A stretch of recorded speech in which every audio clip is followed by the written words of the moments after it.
So August 17th, first item is public comments. Yes. Do we have somebody? Ms. Ball?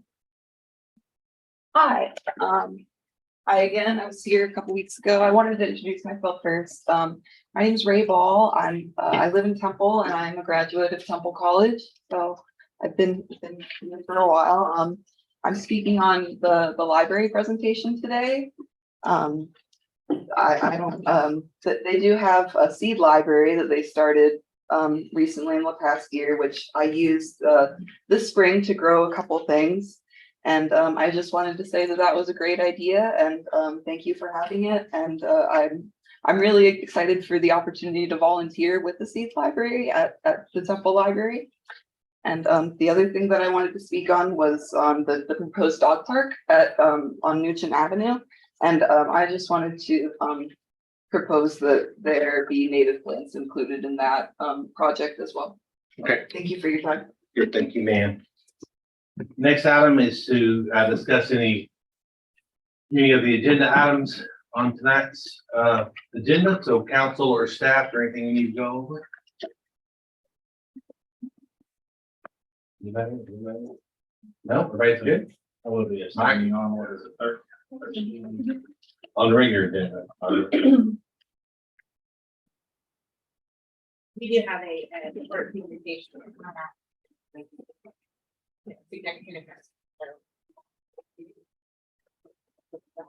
During the movie. Right. It's not really, yeah. Oh, I got you. Yeah. I got you. Okay. So nothing, we move on to the next item. Next item is to receive a presentation from Hill Country Transit District regarding the proposed transit services. Yeah, we have, we've got the general manager, Raymond Suarez here today with us. He was gracious enough to come and make a presentation of some, what we think are exciting new changes coming to the transit district and services that will be enhanced through our partnership, our regional partnership with the district. And I wanted, I briefed you all very high level on that, but I wanted an opportunity for Raymond to share more details and answer questions that you might have. Thank you so much. And first, let me just say I'm very honored to be here. It's very much my pleasure. I'm honored to serve your stakeholder community and the region. And we've been working extremely hard, looking at I would say the last year, taking information from a consultant about what's working, what's not working, and just looking at all the macro, micro economic impacts on the agency. I'll share some of that with you, and would love to share some just fantastic news. And also with me here is Daryl Partner, who's the director of urban operations. He's been here, what, 8 years? 8+ years? Almost 7. 7 years. And so he's been here through the good, the bad, and hopefully the greatness that we're about to deploy. We're really excited about that. So without further ado, we'll just start. And I'm going to walk over here so I can follow along my own presentation here a bit. So this is some of the information that we received from the consultant. And over the last year, as I've been out throughout the region talking to stakeholder communities, I think you're very much aware of the challenges that we've had. We know that the existing service is really not performing the way we want it to. The routes aren't getting people where they need to go. I'll walk you through a little bit of the analysis as to why. But we know that the service is infrequent, it's inconsistent, it's not reliable. Kind of hard to talk about your own business that way, but you have to come to grips with where we are before we figure out a path forward and where we're going. So these are the different issues that we've uncovered. One of the biggest barriers to transit working well is people understanding how to have access, having good communication, breaking down the barriers where they're not having to walk to a stop and wait in all the different weather conditions that we have in this great state. It's getting hotter and colder, it seems like, every year. And so standing at a bus stop isn't, I don't think, anybody's desire, including the transit districts. And we have, I think, a path forward on how to address that moving forward. And then probably the biggest contribution I think that we've made over the last year or so is really collaborating with all the stakeholder communities, making sure they understand that federal and state dollars won't carry the water for a full transit service. There's all over the nation, and I would say around the world, there's a expectation that there's a local contribution to help support. There's just not enough federal state dollars to deliver this type of service that we need. And that's what we've been working on with all the stakeholder communities. And I'm glad to share that the majority of all cities and the majority of the counties have already made a decision to approve local contributions, which I think is probably a first time, for the exception of one county that we know of so far. And we'll be having further discussions with them. It's not that they didn't want to participate, it's they financially just don't have the wherewithal to participate. So we're gonna try to figure out some things as we work through this through the course of the year. It's not responding. Pointing at something. There we go. Okay, I want to make sure I didn't miss this. So this is just a historical perspective of what's happened with ridership. Before we can fix things, we need to understand what's happened. This is a 10-year, maybe 11-year look ahead. And at our peak in 2013, we were carrying 900,000 passengers on all of our different services, fixed route, non-emergency medical transport, and what we call STS, which is our paratransit special services. And we kind of have a stack diagram here showing just how each one of those different services help stack up. But a major shift was when Health and Human Services changed to a brokerage system. We used to work directly with the state and with the Health and Human Services to get reimbursed. And they inserted a broker system, which meant that they started using a lot of other mobility services beyond the Hill Country Transit District. And so our revenue went from about $3.5 million, which came into our general fund that we could then use to provide service, down to about 1.4 million. So we had about a $2.5 million loss in revenue. We were able to continue to provide services at a high level. But then as that our reserves started dwindling down, we were no longer able to provide the level of service that we were in the past. And that's why we're out now talking to the cities about what level of service and expectations you have. Another major change was you had a lot of the direct delivery, home delivery start coming in really in 2016 and 17. That really took off, kind of a hockey stick when COVID hit. So everybody knows we probably all have used those services, whether it be DoorDash or Amazon to get stuff delivered to your house. People used to use that service or our services to get to pharmacies and other places to shop. And so there's been a very large change in consumer behavior around travel and travel patterns. And then as our revenue came down, it had a compounding effect because we couldn't deliver the same level of service. And that starts to fractionalize the ability for people to use our system. We started reducing routes, and I'll show you the effect of that. So in 2018, this is after our peak, but you start seeing the impact.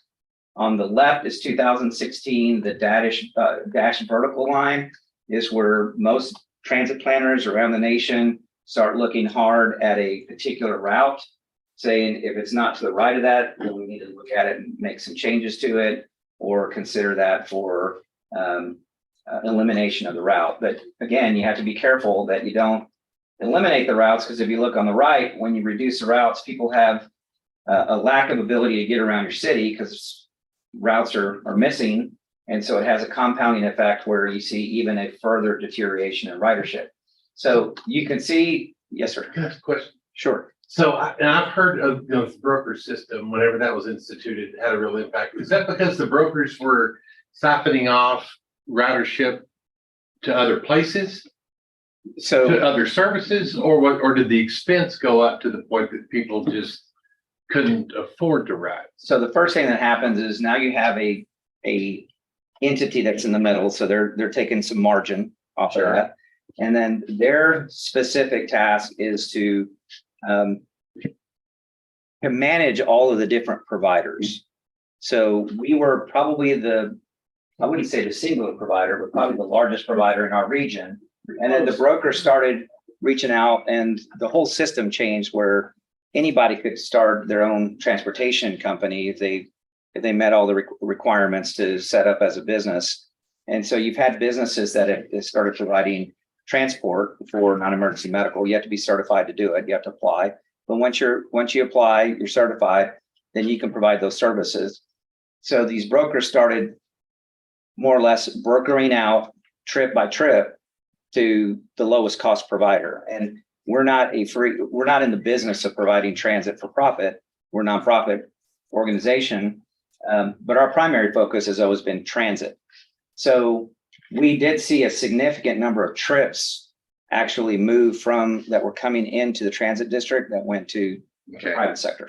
so they're just siphoning those off They're siphoning them to off. the cheapest provider. Right. Now, there is a lot of discussion, or we're hearing from those brokers that there's a negative consequence to that. And I think they're starting to feel that, which is some of those providers have come out of the market and they're having a hard time finding providers. So it could move back toward us. We are in conversations with those providers to renegotiate our contracts, because we haven't done that in over 5 years, and we need to due to inflationary issues. But we're going to use that as an opportunity to say, look, in order for us to continue to do this and be part of our primary core business, we need to see those trips come back. So that'll help improve the efficiency and effectiveness of our service. And was the intention of the use of a broker, was that a way for HHSC to save money? Or they thought it was streamlined service? I think it's streamlined the services for them, and probably both. The primary difference there, Mayor, was they were having to manage hundreds of providers, contracts with them. And they wanted a broker so that they could have one point of contact. to deal with. That was the main. And there's 3 brokers, primarily 3 brokers. Yeah. Okay. Okay. That helps. Thanks. All right, so you can see the net effect in 2022, that all of the routes significantly decreased in ridership, and that somewhere between 4 and 7 passengers per hour is a perfect. I would say that's like the power alley for microtransit, which is what we're proposing. We think we can carry a lot more people more efficiently. But fixed route is very expensive if you don't see the efficiency, and the efficiency is having 15, 20, 30, 40 people on a bus throughout the day. So your average number of passengers per hour is probably the most important figure when you're looking at, does this make sense or not? And so this was one of the first things we looked at, is just doing data forensics and saying, okay, this service type needs to change. And then also nationally, most transit agencies that have gone through this transformation that we're about to go through have seen significant increases in ridership across the board. Okay, so I'm going to move on. This is part of the problem. So our current service today is fixed route. You can see all this looks like yarn or spaghetti. Each one of those different colors is a different route. That's on the Coppins Cove to heading into Temple, and then you get into Temple and Belton, and you see it's kind of the same thing. The problem with that is it's only picking up people along that route, and within a quarter of a mile, I would say is probably the most effective walking distance, but it only runs in one direction. So if you happen to see the taillights, you're going to wait an hour. If you happen to only want to go a mile in the opposite direction of the vehicle, it's going to take you about an hour for that vehicle to get to your destination. You could probably walk faster than you could ride it. And then the pink cloud is with Federal Transit Administration. It requires that you provide complimentary paratransit services. So we not only have a bus driver driving a fixed route that's relatively empty. Now you have a paratransit operator that's driving a paratransit vehicle, and it's only carrying roughly 1.7 bottom orange right-hand corner. That's the average passengers per hour. So you can see that both services are inefficient. What we're going to be able to do with the new service is we're going to be able to commingle all these different ride types, whether it be non-emergency medical, paratransit, fixed route. You won't have fixed routes, for the exception of a connector service that you don't really see on this side of the slide. You see it on this side of the slide. The brown going across the screen is our current what we call our commuter bus service. But on this side, it's not so commuter. So if you're in Copper's Cove and you get to Temple for work, then you're going to hop on, let's see, 1, 2, 3, probably 4 buses to get to the connector, it's the brown one, to get across the Route 200 to get across town. So to make that a lot more efficient, we're proposing a connector service, which is exciting. We love to run it every 30 minutes. We were able to budget our headways, but we've been working with Fort Cavazos on a plan to potentially deliver microtransit on the base. We came up with a cost estimate. They were also very interested in the residents that live on the base that are Dependents. basically the dependents, to have access both on and off the base to shop and take kids wherever they want to go. And so they have agreed to what we're calling an impact fee, which is a hourly rate that's tied into every hour that we would deliver so that we can improve our service. And we think the best way to do that is to apply those funds to the connector so we can get that service running closer to 30 minutes across the entire region. So the idea here is that we would have microtransit that would connect to a connector service that connects all 5 cities and running on a frequency of somewhere between an hour and 30 minutes. And we're working on that based on finances. And we did get word from Fort Cavazos today that the Pentagon has approved the funding. Will be the first microtransit service, I think, running on the bay. They're very excited about it all the way to Washington, D.C. So we'll be a first at that. There are some challenges because they need it in a hurry to spend their money because it's FY23 money, but we'll make it happen. So any questions about our current routes? What's going on there? We're trying to eliminate that, go to a microtransit service. All right, I'm going to move forward. Yes, is the Yes. microtransit service going to go on the route or go where you want to go? It's going to go curb to curb anywhere within the zone that we identified. Within the zone, okay. Yes, and it will connect. It will have a virtual connection to the route depending on where you are. So let's say somebody's in Temple and wants to go to Cove. Well, that microtransit is not going to take you from Temple all the way to Cove, but it will take you to the connector service that will then take you all the way to Cove. Right. And another microtransit vehicle will pick you up wherever you're going, and then you can do the reverse trip. And you mean literally at 21 Lilac Lane? Correct. Yes. Okay. Assuming that's in the zone. Well, And we'll right, have to define yeah. that. I just picked the. Sure. I'm surprised she didn't say 121 Hoochie Coochie. Yeah. But I will if you want. If she said that, I probably wouldn't have said yes so fast. So we know that Clean and Fort Cavazos, it was Fort Hood when we started this program. The major trip generators, but there's a lot of medical, recreational opportunities for people to go to throughout the region. And it's not just people who live here. There's, oh my gosh, the eclipse. Everybody's talking about the eclipse and all the people that are going to be coming here. We're probably going to deploy right after the eclipse, not before the eclipse, for that reason. But yeah, I mean, there's people that come here to our region. They need to get around where they need to go. I highlighted that because at the time that we were making the presentation, we didn't know if Fort Hood / Cavazos was going to come up with the funds. But I'm happy to report to you today, no one else has heard this other than our board chair, that they have committed the funds, and I think it's about 4.7, not quite 5 million, but good thing. Yeah. So this is really how we think about transit. Most transit agencies, a lot of these variables, there's 8 primary above the line, and then there's some, I'll call lagging indicators of success or lack of success, which is what is the impact of ridership and what's the cost and what impact is it having on your roads and all that good stuff. But a lot of these attributes tend to be opposing each other. As an example, having access, if somebody has access and somebody doesn't have access, obviously the people that don't have access, I mean, they're not within the service area, they can't access the vehicle. Coverage is really a form of access, but really frequency and time. When everybody thinks about transit and whether it's competitive or not, is how frequent does it come? How long is it going to take for me to get where I need to go? And can I even access it? And the problem is if you want to increase the geography, typically what happens is your frequency or the amount of time that it takes for that vehicle to get to you increases because you're going further out. And so the tendency, even in large urban transit districts, is you don't have transit everywhere. You have transit where it's cost-effective to have transit.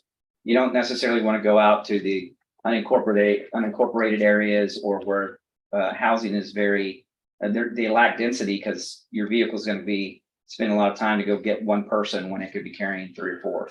So those are all the things that we took into consideration before we recommended microtransit, all this analytics that I'm showing you today. So what is the service going to look like? We have to start somewhere. I don't ever recommend when you launch to do 7 days a week, 21 hours a day. You need to make sure that the money that you're putting into this is going to return an investment and that your general population is actually going to use it so you can leverage it.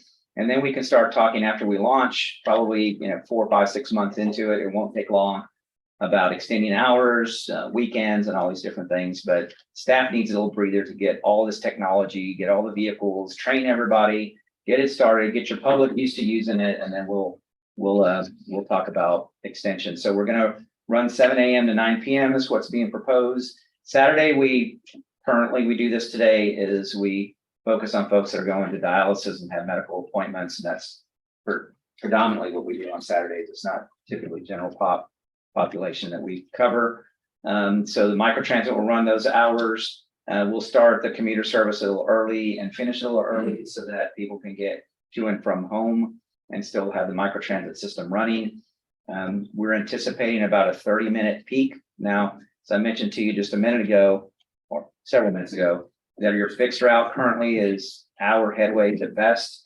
So this is improving it by, I don't know how you want to do your math, 50% or 100%. And your average wait time is going to be on off-peak 40 minutes. And that's typically, we'll know what peak and off-peak look like based on demand. I'll show you that here in a second. We had initially proposed a lot more vehicles in your service area because we were under the impression that you had more funding than what we understood that you actually had. So we went back and looked at it again. And so we did some calculations and we decided that starting with 12 microtransit vehicles during peak and 9 off peak would be a really good start. And because we were able to reduce the number of peak vehicles, it gave us the ability to put in $250,000 for another form of microtransit, which most of you are familiar with, which is Uber and Lyft. And we can leverage, the transit agency can leverage federal and state dollars to deliver those trips as long as it's complementary to the service that we provide. We can't use federal and state dollars just to provide Uber and Lyft. It has to be complementary service. The good news is that we'll be able to provide all that to make sure that ultimately wait time, that's what we're going to manage to. It's probably our biggest indicator of success is we'll manage to that 30 to 40 minute wait time. If it goes above that, we'll be back to talk about what are our options to address it. Okay. So this is a little bit of a color palette. It doesn't mean that each one of these is a separate zone. We just wanted to identify, okay, where based on density, the number of businesses, where do we think we need to have vehicles? They will start their day in these locations and they will move about based on demand. So they won't necessarily stay in that zone. And we're not going to have 6 zones. We're going to have 1 or 2 zones at most. We'll define that once we get our software vendor in here. We do some deep dive into analytics. We'll actually run some simulations and models based on traffic patterns. It'll get really detailed, but we'll work with your city staff to figure out where should the lines of those zones be. We want to make sure that we're not a block away from a Walmart. We let the Walmart out. I can tell you this, unless you're covering your entire city limits, at some point, someone's going to pick up the phone and say, well, why do they get service? They're across the street and I don't. So that's something that we're just going to have to manage together. But every transit agency in America doesn't provide service to every limit, including fixed route. Fixed route doesn't provide that service. Any questions before I leave this slide? Raymond, I just do want to emphasize that this particular map is demonstration only. We have not gone through the process of determining what actually the boundaries of the micro transit service would be. We need to, the district would need to have the vendor online, and then Raymond, you said this, I just want to emphasize, don't take this map and say, this is what it's gonna be. It's just, this is just a demonstration map at this point, a concept map. Right. And we use that just to identify, okay, what number of vehicles are gonna be running? And then on top of that, overlay the fact that we'll have some budget to use this particular service with Uber and Lyft. The other benefit of the agency running the service is with non-emergency medical and paratransit services, you need people that are trained and certified in carrying those folks. And for safety, and in some cases, we have to on non-ambulatory Medicaid trips, you have to have a certified driver. Uber and Lyft don't do that for a living. They hire what do you call them? Self-proprietors basically is what they hire, and they're not trained. And they typically don't do drug and alcohol testing and all the things that are required to transport these folks. So it'll be a good addition to our services that we have now, but all of it will work very similar. It'll pick people up at a curb and take them to wherever they want within the entire service network. And then this is what's happening in Killeen and Cove. So Cove will have 3 buses. Parker Heights is going to have probably 2, even though we have 3 listed there. They just went through their budget process, and we'd asked for 65,000. They came up with 50, so we're going to have to do some gymnastics there to figure out what that does to their service. And then the rest of the vehicles for Killeen will, you can see how that'll work. And then this connector feeder service will have stops in each city, but we want to try to get to as close to 30 minutes as we can. Again, I'll reiterate, we're currently looking at an hour service. And then this is what the service looks like. It's minivans and what we call a Ford Transit or Dodge ProMaster. We see these all over the place. They're very effective. They're a great ride. We're in the conversations right now with the different providers. We'll likely start with leasing vehicles that will go through a capital lease, just to make sure the program's going to work the way you want it. You can attach bicycle racks. This service is being used throughout the country. It's very successful. You'll download an app. If you don't have a smartphone, you can dial in, or you can go to a center. We'll have kiosks set up so people can do just like they do today, dial a ride, and go to Civic Center, library, anywhere, wherever we have the app on a screen. So it's a web portal, and people can book a ride for you, or you can use the app and use it just like Uber. And I think I've covered most of this, so I'll go to the next slide. How it's going to work. This is just an example. Once we have our vendor, we'll sit down with your city staff. We'll talk about the exact geography. Literally, they'll sit there with a laptop and they'll say, okay, do you want this road or not that road? And it's literally point and click. You just identify the zone. We'll run some simulations. We'll figure out what we think the right path is. And then you start service. And literally, this is an indication. This is what's called a heat map, which the hotter the color, red, yellow, is where you have high concentration. You'll notice where the red yellow is, that's actually the highway, much like 14. So we would expect very similar productivity models, but it shows you, and this is very indicative of just about every map that I've shown around the country, is people will use it in every corner, on every edge of your service area, which is awesome because that means that people have access and they're using it to get to and from work and to and from their home and school, everything else. And then you start getting great metrics, which my plan is to come often to just give you updates on where we are, but tell you how many rides, how many passengers, cost per hour, mile. One of the great things about these apps is almost every one of them have a customer feedback real time. So they give you information about hey, what's the average experience rating? And if you want to poll your customers, you can do that. If you want to advertise on the app, you can do that to monetize it.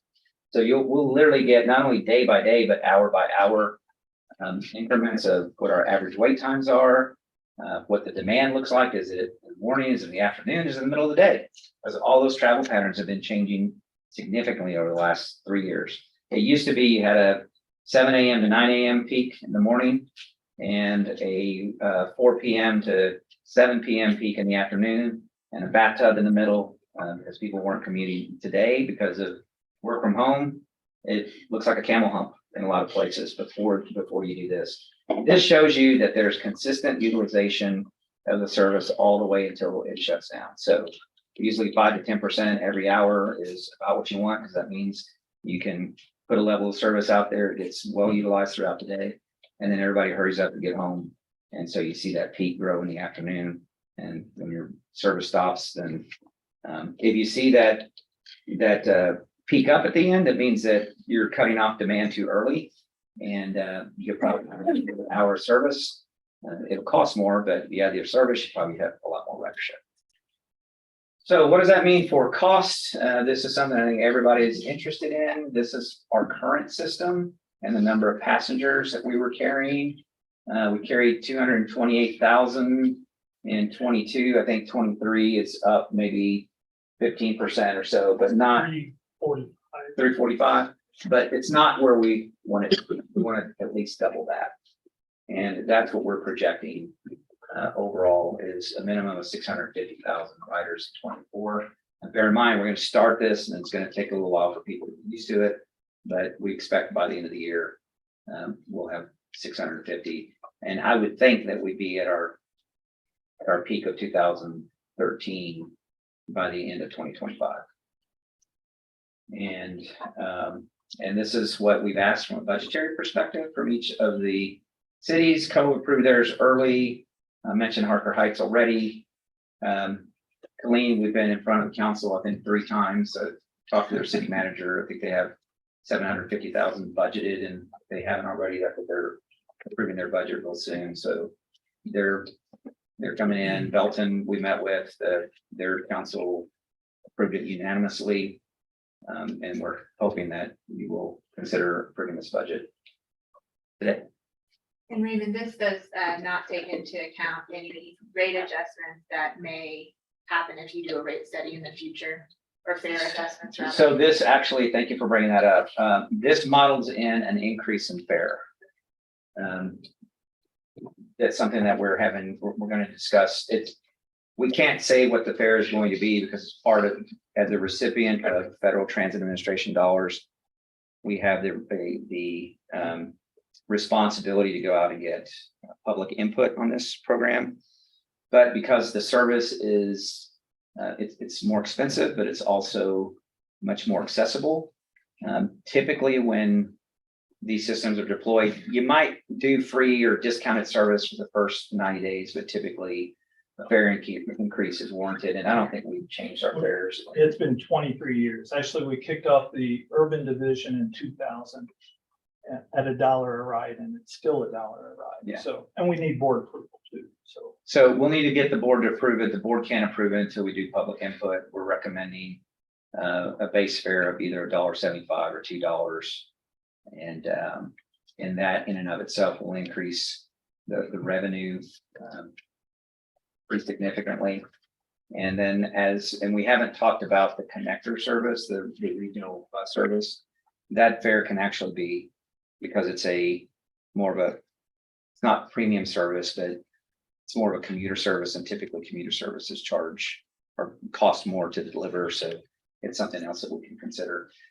What's not been factored in is the additional funds that would come from this impact fee from Fort Cavazo. So that's going to be earned throughout the course of the year, but it's another, depending on the hours of service that we deliver, somewhere between $300,000 and $500,000 or 70. And then we'll figure out how to partition that out based on some arithmetic to each city. So that could potentially lower future costs. But again, I think the best way to use that funding because they're looking at it as a regional connector, is to fund the regional connector to get it 30-minute headways as opposed to hourly. And that's the presentation. I'm happy to answer any other questions you might have. Again, we're very excited about this program. I've deployed these across the country, and I've yet to see one that can significantly improve the value to the stakeholder communities.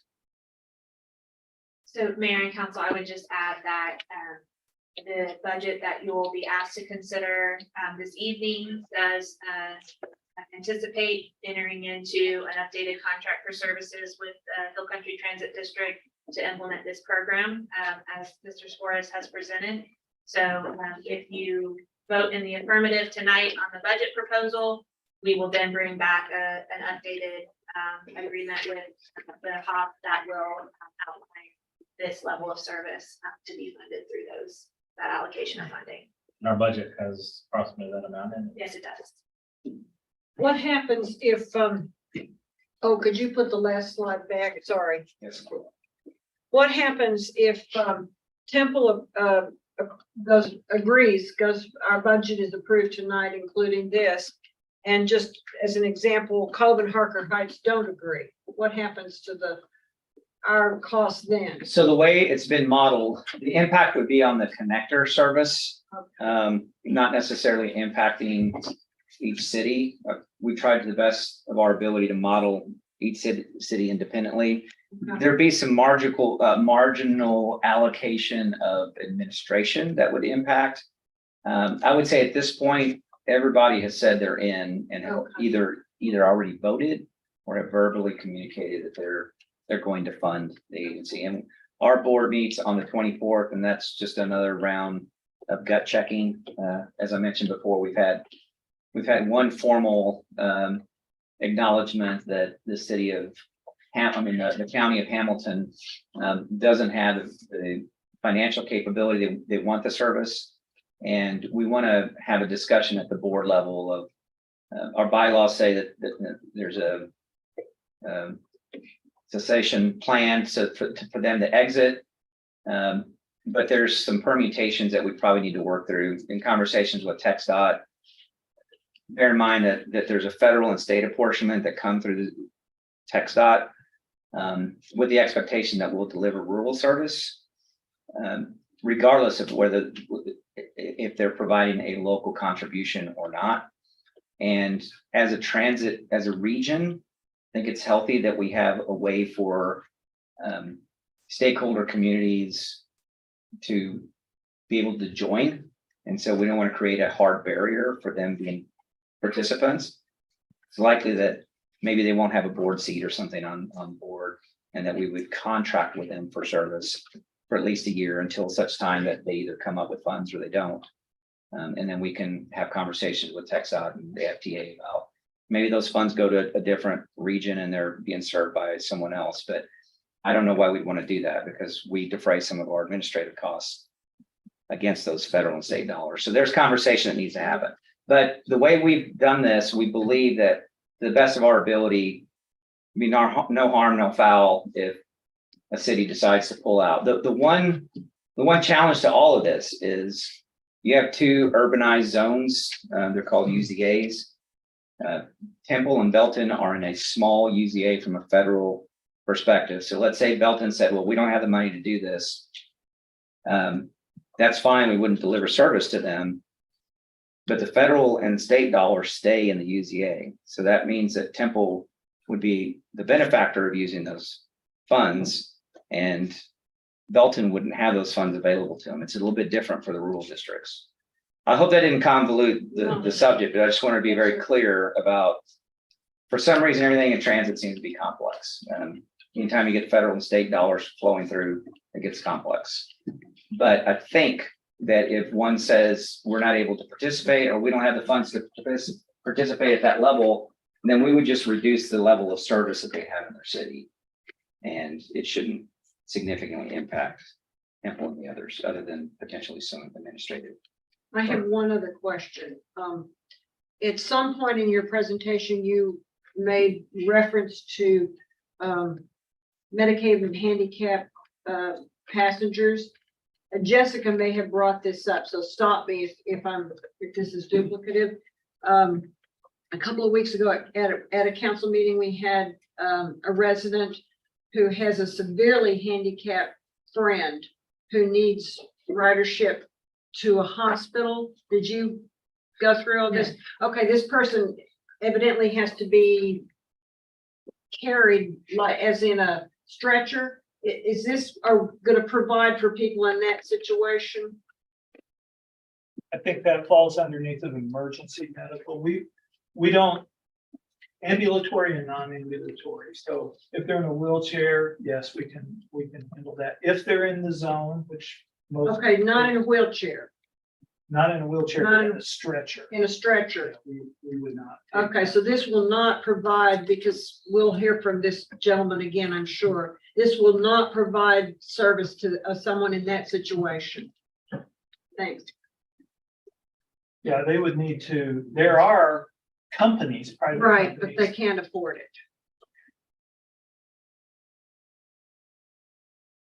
I mean, if they're on Medicaid, then potentially they could get service through the Medicaid contract. If they're not on Medicaid, they don't qualify for it. We're not in a capacity to do that because typically we just have the driver. And in that case, it'd probably take more than one individual. I think that was the case, wasn't it? It took more than one person to get them in and out. Correct. I don't know about Medicaid, but And we don't have the technical, we No, don't I have the understand. equipment to make those types of. A company Moves. like Arcadia or someone like that could do that. And I think Raymond's referring to a Medicaid, getting financial assistance from Medicaid to help pay for it. I think they're aware of that, but there's some issue, they couldn't have even been there. Not, but perhaps not eligible for Medicaid, I don't know. Thank you. You're welcome. What about someone that is, blind or something like that, that maybe lives outside are there any sort of special programs or circumstances under which y'all might be able to? And I'm asking if I'm not asking you to do it. I'm asking if there's a provision. And the reason why I asked is I had, a lady catch me at church Sunday, and she said she works with the blind community. And the reduction in routes overall across the city of Temple have impacted her clients. And so she was very much aware of this process. And in her case, or I guess in her client's case, if they're outside that service area, is there any sort of special circumstances based upon the disability? But maybe not as profound, Right. what you're talking No, I about, understand. that there would be some service for them. So the challenge. Everybody always wants to be special. I understand that. The challenge is, where do you draw that line? Exactly. Right, How far out are you going to draw the line? Right. Because if you're not careful, then you're going to be providing all the way out to the edge of the county. Right. And then now you're talking about the Medicaid, we're going to have to drop out some of the trips that we do for Medicaid, well, all over this region. I'm talking Austin, Waco, because there's no other provider that has the equipment that we have. They pay for it. But in this case, I think that would have to go back to the board, and we have to each board has to set policy about where do we draw the line. And you want to be protected. I would just advise you as a council, you want to protect yourself through your policy, because then your phone starts ringing for all these corner cases. Sure. And then before you know it, your boundaries are literally going to start increasing street by street and special circumstance by special circumstance. I mean, there's a policy though, if I heard you correctly, that one of the buses can go a quarter mile off the fixed route. For ADA, they would ADA qualify for Or ADA. ADA. Okay. And so But if they're outside of that zone, if you're outside of the 3/4 of a mile, then then we. that is the policy. That's the correct. Okay, that's fine. And the But 3/4 mile is related to fixed route service. To fixed route Going service. to the mobility, to the micro transit zones It's gonna really eliminates that. It's that, because that's if you have fixed routes. That's where that. Without the without the fixed routes there, it's really a little bit of a bigger area, and all of the services, people that are currently riding fixed route right It's a big now, benefit. they would ride micro transit.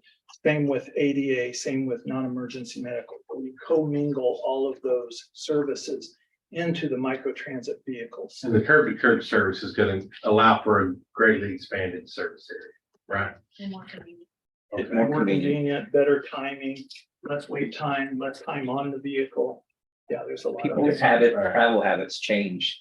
If you have to walk to a bus stop and you're waiting, you don't know whether it was a mechanical failure or what, you're looking for the bus. If the same condition, you have a smartphone that says, oh, here's the bus, and it was supposed to get here in 15 minutes, now it's 20. I can be doing whatever else I want to be doing until that vehicle actually shows up at the curb. A more productive wait time than taking a It is. stop. It is, Um, somebody mentioned Uber and Lyft earlier. It is very similar to Uber and Lyft with one exception. Jessica, you could pick up your phone right now and go to Uber and order a vehicle to pick you up right at the curb in front of this building and take you wherever. You will be able to do that with the Hop app as well.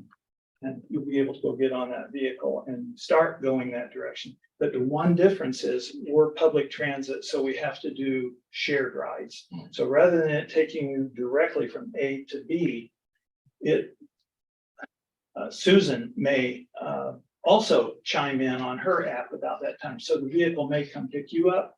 And instead of taking you this direction, it might Sure. deviate 3 or 4 blocks, go pick Susan up. So you're a shared ride and then you're going. But you're paying $2 instead of $22. 15 or 20. It makes perfect sense.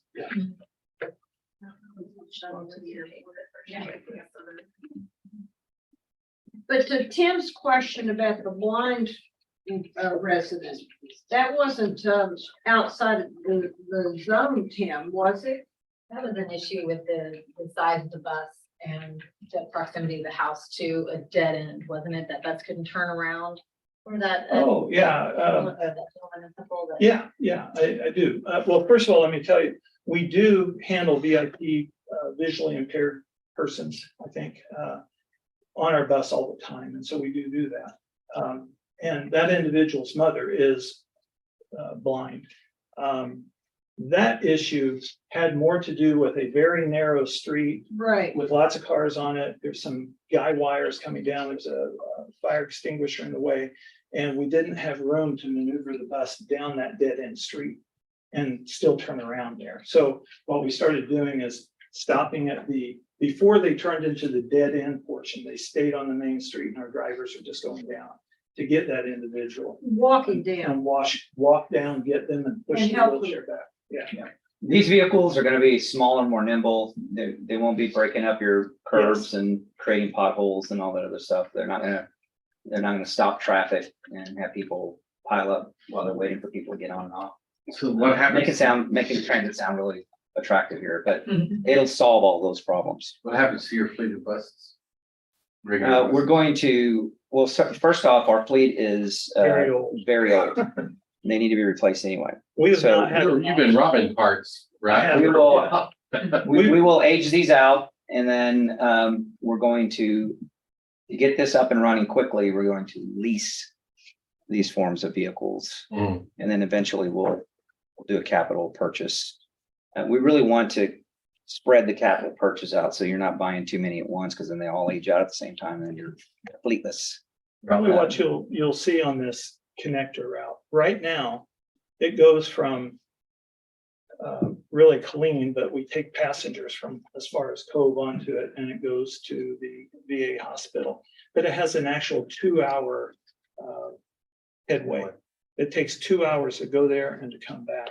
And that's with one bus. So what you will end up seeing is rather than one bus going back, we'll do it this way, rather than one bus going back and forth, you'll have probably 2 buses going bi-direction this way. Staggered. So you'll go from a 2-hour headway with one bus to a 30-minute headway with 4 buses. Does that make sense? Perfect. And those buses will probably be some of the larger buses, newer, larger buses that we currently Yeah. have doing that. So we will transition those large buses into the connector. We have to maintain a certain spare ratio. There's a tremendous amount of innovation that's happening here. We have to select a platform for all not only the the brokerage engine to push out the trips depending on what type of vehicle and what's available and who has passengers and who doesn't. And then the financial clearinghouse for all of that, for people making their payments. All that's one issue. Then we have to lease vehicles. Then we have to hire a staff. We have to train them on how to use this technology. All that's happening. We have Fort Cavazos that's going to also implement this technology. So we have a capital lease, we have training, we have contracts that we need to put in place. So to give you an idea of the timeline, we developed an RFP to go out on the street, provide all these different types of services. We're also including, so a capital lease company. There are plenty of co-op services that are out there, but not in this specific area. So we're going to be working with 791 co-op to procure a lot of this. And the reality is we have to get all of this done in literally the next 90 to 120 days to get all the contracts and everything set up so that we can hire people, get the vehicles in, make the modifications, wrap them, do everything that we need to. So we can start service sometime or second quarter of 2024. I was thinking April and then started realizing this whole eclipse thing and coming through here. So I think we've been forewarned to try to stay clear of that. But that's the plan. We'll start spending money on a lot of these things. And we have new federal money coming in, new grants are going to apply to this. We have the Fort Cavazos money coming in. And then the last thing that I want to steal all your time is I actually manage and help set up transit management associations, which is the ability for the private sector to make contributions. Not only private, it can be, a church, it could be the United Way, Area on Aging.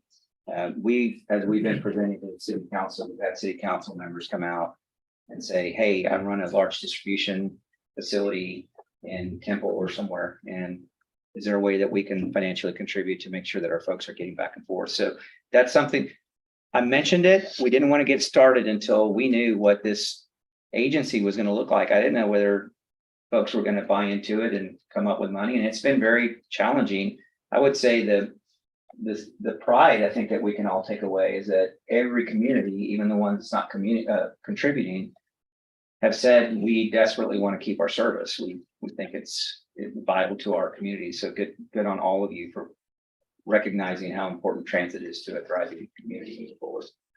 So we'll work on that, and that'll be starting in the next few months. We'll probably first of the year we'll come up with this concept of getting private business to start talking about it. We don't want to get it too early because then we won't deliver for another 6 months, and private enterprise doesn't like long schedules. If they're contributing, they want to know that their service is going to happen soon. So we'll be ready for that. We have had meetings with various businesses at the meeting. And this was during COVID, kind of towards the tail end. So we talked to them about their interest in it. They are every one of those businesses, to a business, was very interested. Great juniors in the room, senior people from all the different companies. They're all very interested, but they were very honest. They said, but right now, because of COVID, we've got bigger fish to fry. We're more concerned with keeping product on our shelves than contributing to the transit system. And they want to contribute because they have issues with their employees having transportation, which causes a higher turnover rate than necessary. So then they incur training costs. So they're very interested, but. And again, this is not brand new. Yeah. We did a program very similar for Alliance Airport. We connected it to a fixed route running between Denton and Fort Worth. The city of Capel at a business park. It was kind of an island. They couldn't get workers in and out. So we put microtransit in between the business park and the DART rail station, even though it wasn't part of DART, it was a different transit authority. So we know this will work. It's just a matter of getting the building blocks in place so that then we can go out to the business community and say, hey, we can get this up and running in 90 days. Okay. Figure it out. Okay. You bet. All right, thank you much. You bet. Thank you very much. I think Jason Beckman is on. I think it's okay. We're good. Thank you. Thank you all. All right, Thank you. thanks. Okay, next item is to receive the third quarter financial results for fiscal year 2023. All right.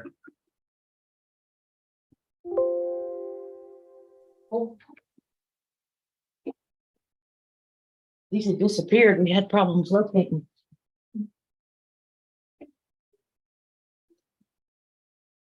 I'm pleased to present the third quarter financial statements for the period ending June 30th, 2023, 9 months into the fiscal year, 75% of the year complete. As shown, make the funds here on the screen, general fund, we're at 82.67% of budget, which is 87.2 million of actual budget, 105 million. Water and sewer fund, 34.8 million in revenue, but budget a little over 52 million. We're only through June, we were at 66.97% of budget. But again, as we know, as we move through the hotter months, July, August, and September, consumptions, and this year especially, will be bring that percentage up. And our hotel motel fund is at 92.59% of budget, 2.6 compared to 2.8 million. And then our drainage fund is at 76.42% of budget. Just diving down into the revenue sum, just the composition of the general fund, the budgeted revenues. Sales tax makes up 31.73%. Our ad valorem property taxes make up 20.76%. And then solid waste 18.21%. I won't go through the rest, but those top three make up a little less than 80 or 70% of the revenues of the general fund. Sales tax continues in Temple to exceed our expectations and budget. This is actually reporting in 10 months. You see Temple to the far left, our increase is over 12% compared to the prior year. The line is the state of Texas, all cities. And then you see Georgetown's on our far right. Pretty good, Tracy. We're not normally on the far left. It continues to, as the economy is slowing and looking at other cities, and our peer cities, Temple strong. What do you say? Far left of the chart. Did I say far left? Oh, yes, yes.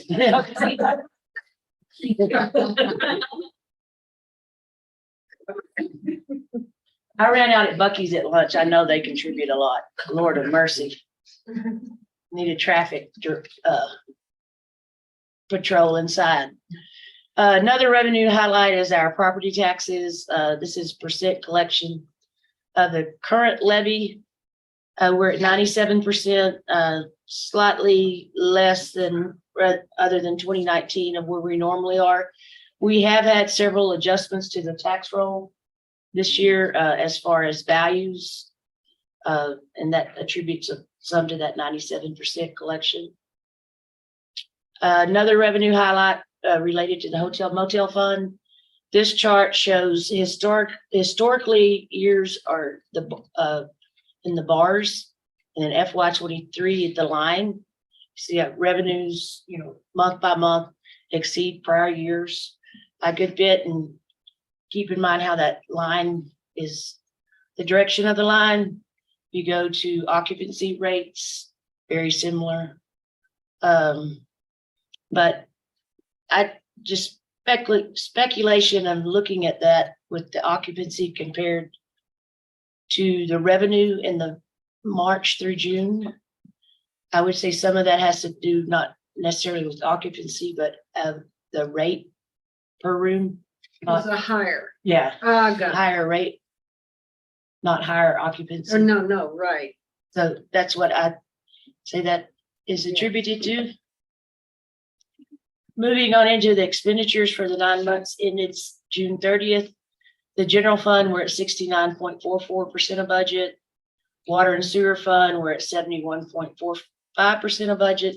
Hotel motel 68, and drainage fund at 71.63. Moving on to the general fund forecast, where do we think we're going to end the year?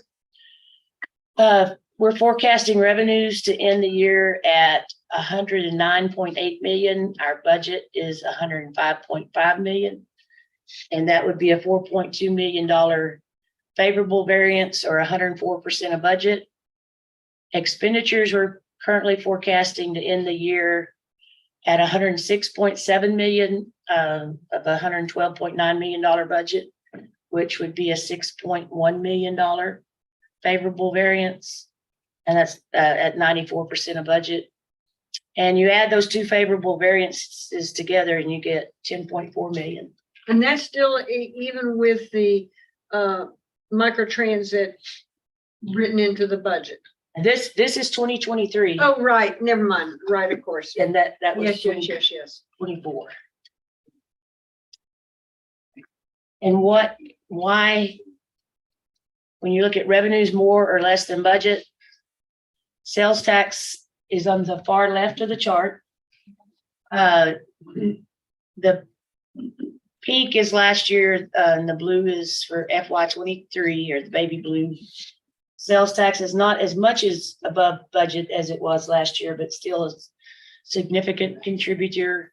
The other is interest income.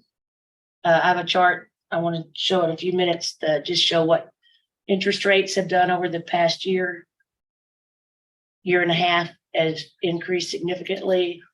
Franchise fees, I want to give credit to Jeff and Kevin at the golf course.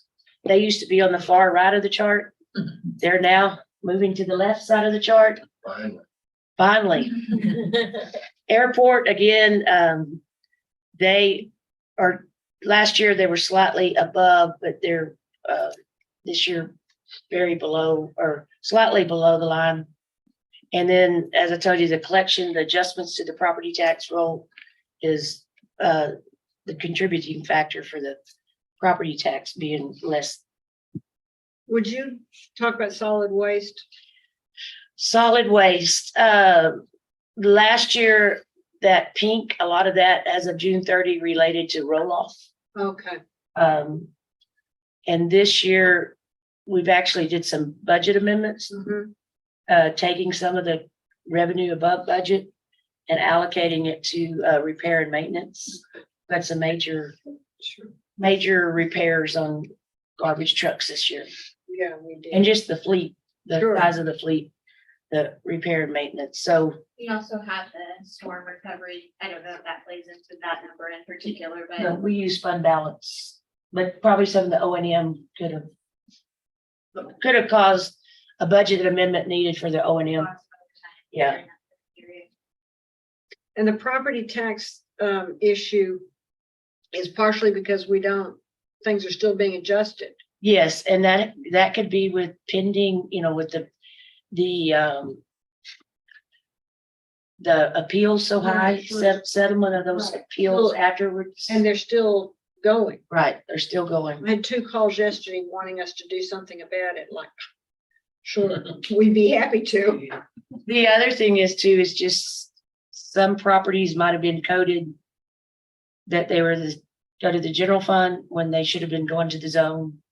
There's some of that, just getting all that straight. And then you have people coming in filing homestead exemptions that didn't apply that year. There's several different, this year it just seems to be a lot. Yeah. I think it's like 150 something million in value. Dollar value that was adjusted. And still being adjusted, so that's going to go up. No?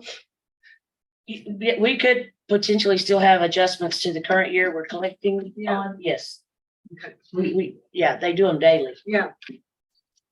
Expenditures more or less than budget. The big contributor more than last year, almost $5 million in personnel under budget. I think, I'm gonna ask the police chief, I think you have like 31 vacancies right now. 24. But as of June 30th, you had I think 30 something maybe. You're welcome. But but again, that's been, I think, a lot of things trying to address and become fully staffed. Well, and the increased salaries. Yes, the compensation adjustments made Compensation. huge difference. And then some of the operating costs, just under budget. Just again, to look at the general fund, when we look at the composition of the expenditures, personnel services are right under 60% of the general fund. We're mainly people. Investments. Our total portfolio as of June 30th was $361.8 million. We had 84% of that invested in government pools. A little over 9% in cash, had some CDs, and then now that rates have gone up, we're starting to ladder investments in US agencies. This just looks at the yield curve, where it was back in 15, nearly nothing, drops down, goes up, goes way back down, stays flat, and then jumps nearly straight up to over 5%. Our portfolio, City of Temple's earning today, or as of June 30th, was earning a little bit over 5.5%. A year ago, it was earning less than 1%. And then our benchmark is the 90-day T-bill. And a year ago, it was 1.66. And today, June 30th, it was 5.17. And in a period when rates are rising and our short-term nature of our portfolio, it's hard to, we're going to lag behind our benchmark when rates are rising. So I thought this chart was interesting just to see how aggressive the Fed has been increasing interest rates. They began the increase back March of 2022, 25 basis points. And then over just the past fiscal year, at the beginning of fiscal year 2023, they've raised them 6 times for a total of 2.25%. But look what they did, and when they began raising them in June of 22, July of 22, September of 22, and November, 75 basis points every time they met. It's pretty aggressive.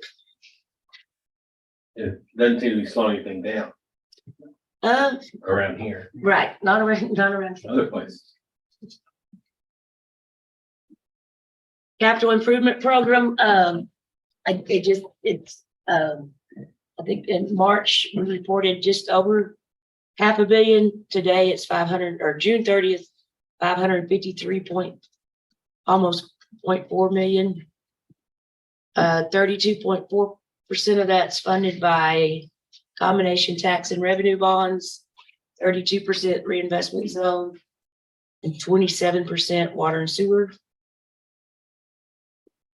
There's gentlemen on that wall back there. I know. They're like, makes me tired looking at it. There's 431 projects. They do a great job keeping up with all 430 of those, right? 431. Just one, just somebody else. Yeah, take a balance. Gotta let one go. Oh, I didn't go over that slide. Of those 431 projects, a little less than 50% are under construction or in progress. 31% is in the engineering phase or design phase, planning phase, a little over 10%, and a little over 9% completed. And that's based on dollars. I think our engineering and capital improvements people should get a round of applause. Do it. What they're staying on top of. Yeah, thanks, Don. Don also Don come mentioned from? that. Where's Don? Hiding back there. Don Hyde, He there would he be, is. he would be remiss in not recognizing Belinda and her team too, because Yes, she they does do. a lot of project management for us and facility services and parks and random stuff. And keeps all those contracts She straight. does, yeah. She does a great job. Her staff does too. Thank you, Dawn. He's hiding. Strategic investment zone, just from the inception of the program. There's been almost $2.2 million allocated to the program. Over 1.9 million's been expended, encumbered, or committed to date. And as of June 30th, there was a balance of 248,000. And it had one upcoming grant listed, 204 South Main Street, for a $2,500 grant. What is that? Do we know? Somebody knows. Brian Chandler online. It is a sign grant, I know, but- For a sign? right? but I Yeah, don't know okay, it's what okay. Facility. It's okay. It's a new shop. It's what? It's a new consignment shop. Oh, I like That's it. right behind Scott and White's pharmacy. No, that wouldn't be right. There was one there, but I'll get someone to find out and tell exactly what it is. And that concludes the third quarter financial statements. Happy to address any questions.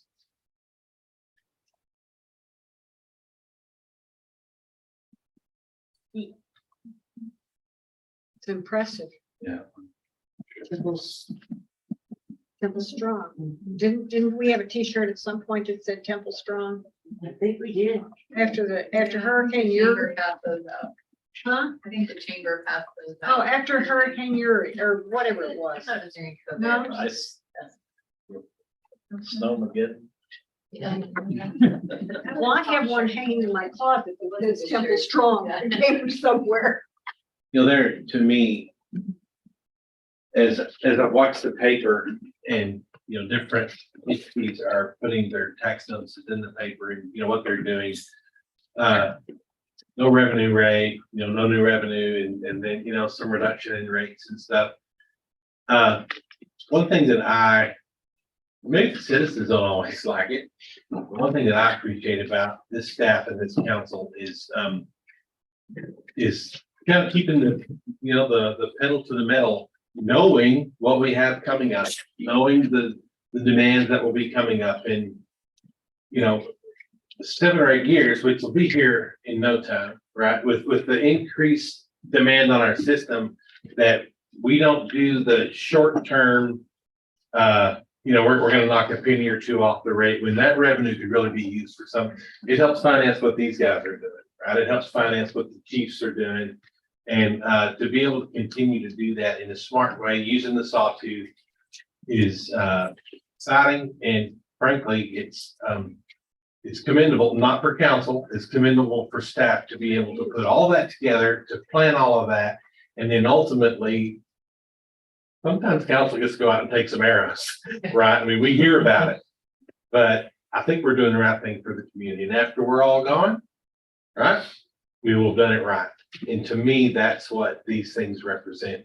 That's Whenever what a we- 6-year planning phase is about. It is, but we as council could put the brakes on it for short-term political gain if we wanted to. Oh. And it's not worth it. It's not worth it. Even if we get unelected, right, it's still not worth it. So, you know, on the night that we approve the budget, I think I don't have the nerve to say that out there, depending on who's there, but I'll say it here.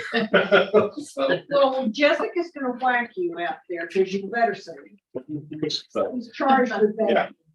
it's this kind of stuff that makes me proud to do what we're doing, frankly. Absolutely. Yeah, and I don't mind giving another couple $100 a year, you know, whatever it is to the community to make it happen. So, all good. Next item is Save you in the street. to discuss proposed amendments to the code of ordinance. What a downer after seeing those 30 orders. Come on up, Kyle, whatever. I'm actually going to. You'll see it the item Like just going to for Georgetown. Okay. a second. As, It's, it is slow. just to remind you all of how we got here, because this is a little bit of a process. You may recall, Concentrating. beginning about a year ago, we started discussing the fact of the changes in the legislature and our limitations on annexation and involuntarily expanding our boundaries. And did we want to take that in consideration when deciding whether we wanted to extend utility services, specifically water, outside of our city limits? Or as Brent put it, do we want to be a regional water provider?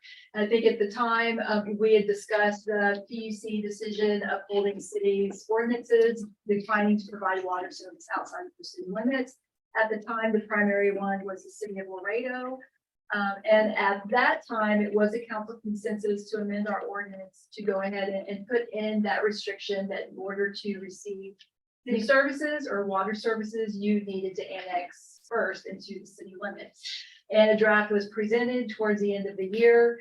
Then because of the legislature meeting, and then also because of some changes that we knew would be occurring in our council, we decided to go ahead and put that on hold for just a little bit of time to allow the new council the chance to consider the idea of this restriction. And then since then, we have gotten the consensus of this full council to go ahead and bring that amendment forward today. So that's really the history, and Kyle has been the one who's been doing all of the work on this. And so I would now ask him to go through the ordinance. Just kind of go over that little bit of history with you all. Yes, and just to go over the purpose of proposing this amendment, in addition to what we already discussed, it promotes the safe, orderly, and healthful development of areas within the jurisdiction of Temple, within the ETJ.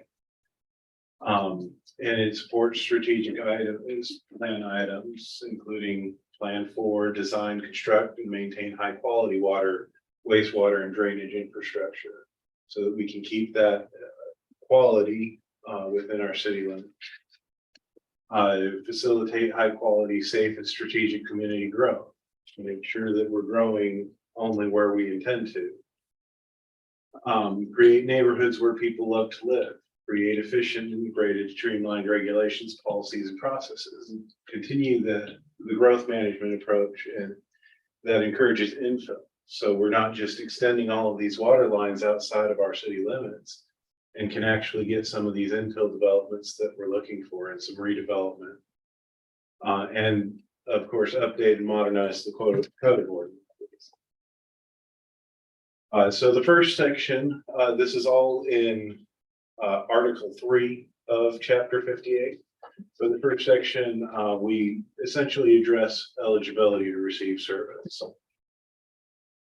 This means that every new water service connection will require a public works construction permit. This is what we call a public works permit right now, and throughout the rest of the thing is referred to as a PW permit.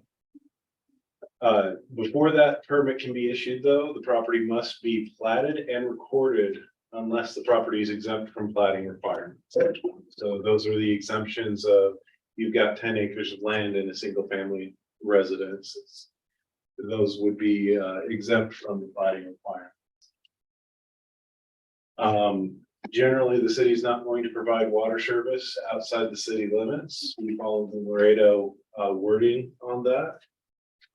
We have exceptions just like they did, but our exceptions that we've written so far in this draft version are to city-owned properties and facilities with a discretionary limit to serve county and ISD-owned properties as facilities.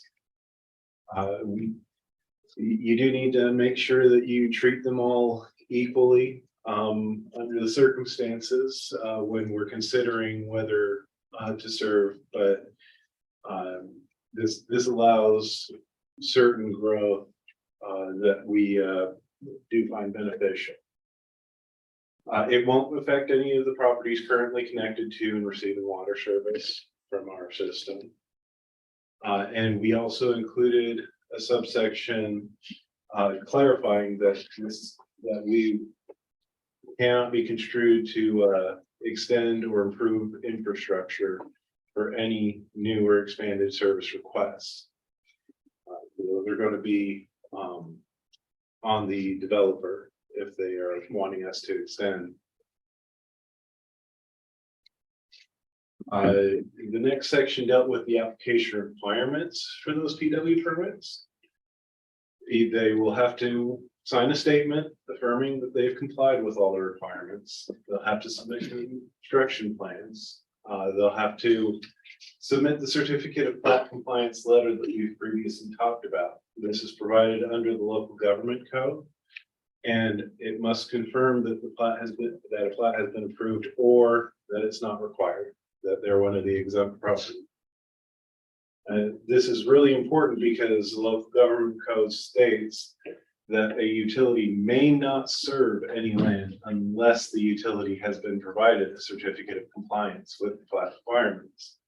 And the water code requires that a CCN refuse to serve if it's prohibited from serving under that local government section. So this is the grounds that says you cannot serve if they don't have that plat requirement letter.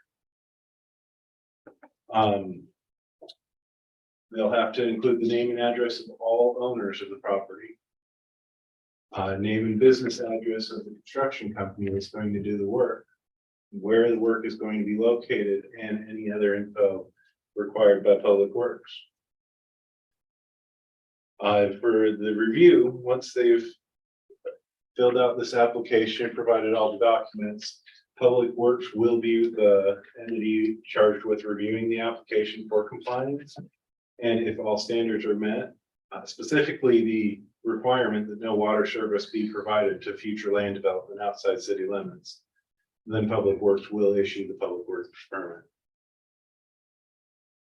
We also added an additional section. This was also based off of our discussions over this past year that allows for decertification, where we're not going to object to decertification in certain cases. These cases are where the property owner petitions the Public Utility Commission to decertify. The property is located outside the city limits. It's not eligible for annexation into the city of Temple. And another water utility has certified that it has sufficient capacity and is willing to provide water to the property. We've had a couple of these close cases in the past year where they were just right on the border. Unfortunately, they've had one of these like Milone Valley where they've had the facilities only or the facilities plus 200 CCN availability, but we want to make sure that they have the opportunity to add service if they have the capability to some of these that we just can't reach. So that's basically the overview of what we have included in our draft. And I'd like to open it up to questions, comments, concerns, any discussion we have. So distill all of that down to the impact in Moffett. No impact in Moffett. This would be for, if you'll recall, we went through some case studies of areas in southeast Temple that are outside the city limits. This has no impact on the Moffett situation, on the Darlington Road? If that's already in the city limits. Yeah, they're not. Yeah. I'm sorry, I'm with you. This is dealing with properties that are outside of the city limits and either can't or won't come Yeah. into the city limit. They may be requesting. And our CCN, but outside of. Yeah, so properties like on 95. Yeah, I guess so, wouldn't it? Sorry, Tom. Yeah, so properties out on like old 95, properties out on 53, once we pass the city limits. Things like that. That's what this is. And again, kind of the primary policy issue question is, with water being a precious resource, is it something that we want to kind of preserve for properties within the city limits and preserving our ability to grow, and develop our community? Or do we want to take those resources and, spread them out regionally to areas that won't, likely ever be in this based on prioritization laws?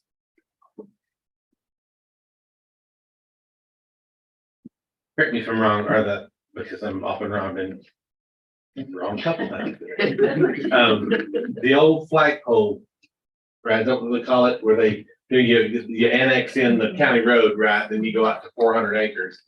Are those still legal? Those were illegal.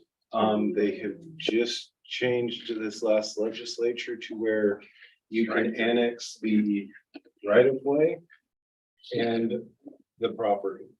Actually, you're correct because it's still illegal. I think starting September 1st, it will be Yes. illegal again. So there you That's go. what That's what I thought you meant. It's actually been one of the effective Was it? idiots. I was trying. Okay. Sure. Because, you know, I mean, they've been doing that, right? And that ends up getting way out. Of course, in the city limits, you get lunch for it, et cetera, but that's a workaround.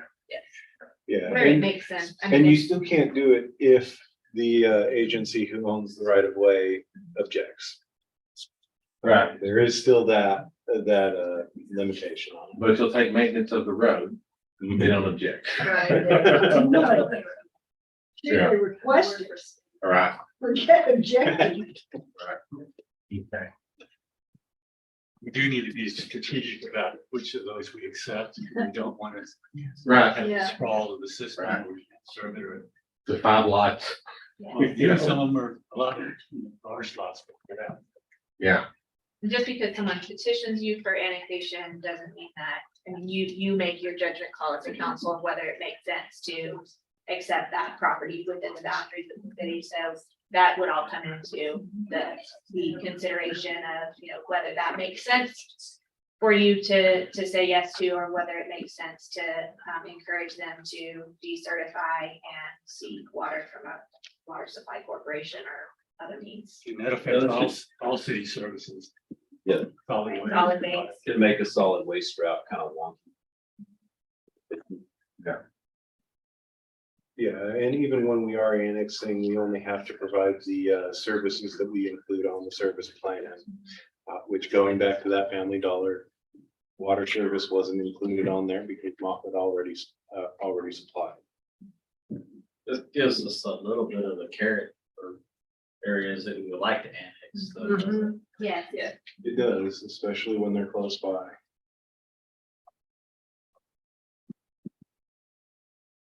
Another state law that's changed that I think that will provide some opportunity here is property owners can now.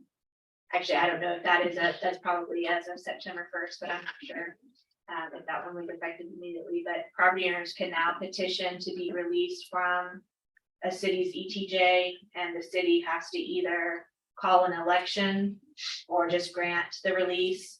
And I think the election is only of the people who are within the boundaries that's requesting to be released. So if you own a piece of property and you're requesting to be released, there's really no reason for the city to call an election for you to vote yes for what you're asking for. So most cities will probably just, just grant that. And so there's been a few examples that we've encountered as we've been talking about this policy of development, where part of it was in our ETJ and part of it was outside of our ETJ in another city's ETJ, in which case that property can't be annexed. But now with that new state law, it will allow a property owner to get out of that ETJ and into ours and then annex their full property if that's, what they are wanting to do. And that's something that makes sense for council. There's been I can think of at least actually 3 examples just right off the top of my head where I think that'll be helpful moving forward. Yes, and that one is September 1st. September 1st, thank you. Anything else? I think we are planning on bringing this back for adoption for your consideration in September. So if you'll just let us know if you've got questions or concerns between now and then. Obviously, we'll have the full language of the proposed ordinance amendments, but obviously Kyle's done a great job of communicating what those will look like. Is this slowing down or impacting any current requests? I mean, I think the same ones that have all been kind of in a waiting pattern all along are still in the waiting pattern, except for a couple that Bren mentioned. Just because of the ETJ release, they're able to move towards annexation, which will solve that problem. But I have not heard of anything new that you guys haven't already been briefed about in past meetings. Are there any that are new that? I think the one with the RV park, although was one of the latter ones that we knew about that. There's been one other, but farther south along the whole 95, but we just don't have capacity to serve. And once we outline the improvements that would be required, that one gated off. Okay. Richard has also been instrumental over the past year, lots of help, and Don and his team as well. Very good. Thank y'all for that. Thank you. So unless we hear anything else, we will intend to have the first reading and your first meeting in September. I Item think 5. it's very clear. Thank you. Yeah. Item 5 is to discuss the proposed fiscal year 2024 business plan, including but not limited to the proposed fiscal year 2024 annual budget and certified tax roll. Mayor, we do not have anything specific. We just wanted to leave this on the agenda in case there were any questions that you all had. Just a reminder, tonight, we've got several items on your agenda related to budget at your regular meeting. You'll be conducting the public hearing on the tax rate. And then you'll also be considering a resolution adopting the budget and business plan, ratifying the property tax increase reflected in the budget, and approving on second reading the tax roll and authorizing the calculation of the amount of tax for real and personal property in the city. And then second and final reading on adopting an ordinance setting the tax rate. So that's kind of the culmination of almost a year's worth of work tonight. And so again, we've gone through all the details with you. Happy to pull up anything you all would like to chat about, but we don't have anything prepared tonight for this afternoon. Next item is to receive departmental updates from the library. Good evening or afternoon. I'm not sure what time of day it is right now. I'm in this room. I'm going to give you an update on the library, and then as of about 3 or 4 weeks ago, I've also taken over the museum, the Railroad Heritage Museum, so I'll have some information in regarding that as well in this presentation. And my apologies that says July. I did not update that. So we're going to go over the last 90 days, the next 90 days, and our key performance indicators. And the key performance indicators will be strictly for the library right now. So over the last 90 days, we were once again accredited by the State Library and Archives Commission as a library that that's operating under Texas law. We won the 2022 TNLBA Excellence Award in Libraries. That's the Texas Municipal Library Directors Association. We required the City Archives in April 2023 to be part of the library. The library director, myself, is now the director of libraries and museums. Our master plan was adopted by you all in April of this year. Our bookmobile was ordered with the assistance of the Friends of the Temple Public Library and the Fleet Department. How long till it comes in? What's that? How long till it comes in? Any idea? 2 years, maybe. Fingers crossed for 1 year. It just depends. If you want to drive it. Yeah, you could be our first driver if you'd like. Our HVAC, we're almost at 100% on the replacement for the HVAC in the building. Our cutter to call number project, which is relabeling all of our materials, I think we're closer to 95, between 95 and 98% now. But at the end of June, about 90%. We have started circulation of our leadership book club kits. Those are collections of books related to leadership that you can check out and have a book discussion for your company, your business, your nonprofit. We started our first programming strategic planning meeting to develop pathways in library programming. And then we finished our summer reading program for children, teens, and adults. We have submitted a digitization grant for the archives, roughly $1,200. And that is going to digitize some railroad maps and some aperture cards. And then we cleared out the Katy Depot and moved the items that were there that were the museums and the archives materials. Oh, I skipped over that. I'm so sorry. So we have a number of notaries in the library to provide free notary services. We have one in the youth division and one in the adult services division. We have also had one of our outreach members become a notary as well, so they can provide those services when they're doing services or outreach services as well. This is just sort of a smattering of some of the programs that we've provided this summer. Our summer reading kickoff party, we were anticipating about 300 attendees. We had 250 last year for the kickoff event. This year we had 876 attendees for that kickoff party.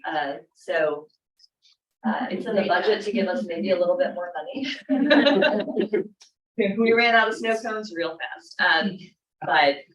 So our children's programming is always a huge hit during the summer. The singing zoologists, we get about between 300 and 400 people show up just for that program. The Astonishing Mr. Pitts, the 100 Acre Woods, which is a local children's organization that does theater, and so they came out and performed several different shows for us this year. Our summer Huga, Art of Gratitude, and then we're starting work on our Eclipse programming. And these are just a few little snapshots we had. Picture on the far bottom right down there. Oh yeah, more on Keep the Cat here in a second. That is the line that spans the entire bottom floor of the library of people going to sign up for summer reading. So we are definitely going to change the layout and have some more of sign up next year. Keep the Cat, we had a volunteer, we were able to rent the costume, and he was so excited that he was terrified that his head was going to fall off during the event. So he kept just, like keeping it in place and leaning back. He's like, I don't want to traumatize the child. Thank you. We don't want that either. So some of the things that we're looking forward to in the next 90 days, mobile hotspot checkout, internet service. We all kind of take it for granted when we have phones that maybe have data plans, especially those of us that have unlimited data plans, but not everyone in our community has that luxury. So we're going to be hopefully providing mobile hotspot checkouts through the library. We will be able, if items are long overdue, to remotely shut those materials down or to shut the hotspots off. What we're looking at is a $15 hotspot through an agency that provides them at low cost to libraries. So if we end up losing one, that is half the cost of the book. So we're perfectly okay with taking that risk. How many think you'll start out with? 100. Wow. You get a lot of, obviously if you're doing it, you're getting some requests, but is that going to fulfill the demands, you think? I don't think we'll ever be able to fulfill the demand that we have for the services we offer. Hotspots in particular, we're hoping that we're going to come close for sure. I don't think it's too terribly much more, but we definitely have some areas that struggle more with internet accessibility than others. Interesting. Library self-checks, we're working with IT and to sort of redo some of the furniture that we have down on the first floor and get our self-check stations up and running. The City of Temple and the Friends of the Temple Public Library right now, we're working on a memorandum of understanding. So we're hoping to get that through. I don't know if we'll get it in 90 days, but we're really working on it, especially the legal team and the city manager's office has been really helpful in assisting with that. We're finalizing Eclipse programming. Our hope is that starting with the annual eclipse in October, running through the total eclipse in April, we'll have programming once a month that sort of leads up to that. gets people excited and provides them some more information, especially safety tips on how to use Niblets. We've got a lighting project that you all had funded for this year. We're working with Belinda and her team to get that going. Filling vacant positions and new positions. So we have it for the next fiscal year to have an assistant director of libraries and museums. We're going to be transitioning the current museum manager to the position of facilities manager for libraries and museums. And so that position will become vacant. We'll be hiring for that. We currently have 2 librarian positions in adult services that are open. And then we have a museum assistant position that's been open for some time that we're looking to fill. We're also looking to open the library starting at 9 a.m. Monday through Saturday. Right now we open at 10 a.m. So just providing that extra level of service. We do get a lot of requests to be open earlier in the day. So we want to meet that demand for the community. And then again, digitizing the maps and aperture cards with the archives. We submitted the grant on Monday. So I'm hoping that the grant will be fulfilled and we'll start that process. And that was the Bell County Historical Commission small grant award that we applied for. Our key performance indicators, and these are as of the end of June. So this is just looking at the first 3 quarters of the year for fiscal year 21, 22, and 23. The number that you see on the bottom, that is the physical item circulation. So those are the books, the movies, and the audio books that people are typically coming into the library to check out. So you'll see this year so far, as of June, the end of June, we circulated 402,000 items. I want to say it was just over 500,000 items in all of last year. So we're definitely on track to exceed the 500,000 item mark this year as well. And then the number on top, that's the number of digital materials. So we're currently at 12,101 so far. People, so you'll see the bottom number is the number of visitors to the library. Like I said, about 876 attendees for the summer reading kickoff party. Summer has been incredibly busy, so that really helped with increasing that number. We were also able to partner once again with the Temple ISD nutrition board. So we provided the free summer meals again this year. We also had, they received a grant or a donation from Wilson Art that provided weekend meals for several weekends this summer as well. So that helped as well. Oh, it was fabulous. They packed them up, they brought them in, and they helped hand them out, and it was just a wonderful time. Definitely.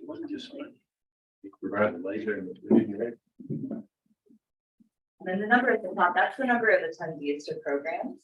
So that's everything from toddler story time to our writing groups to book discussion groups. That was 18,000 so far this year.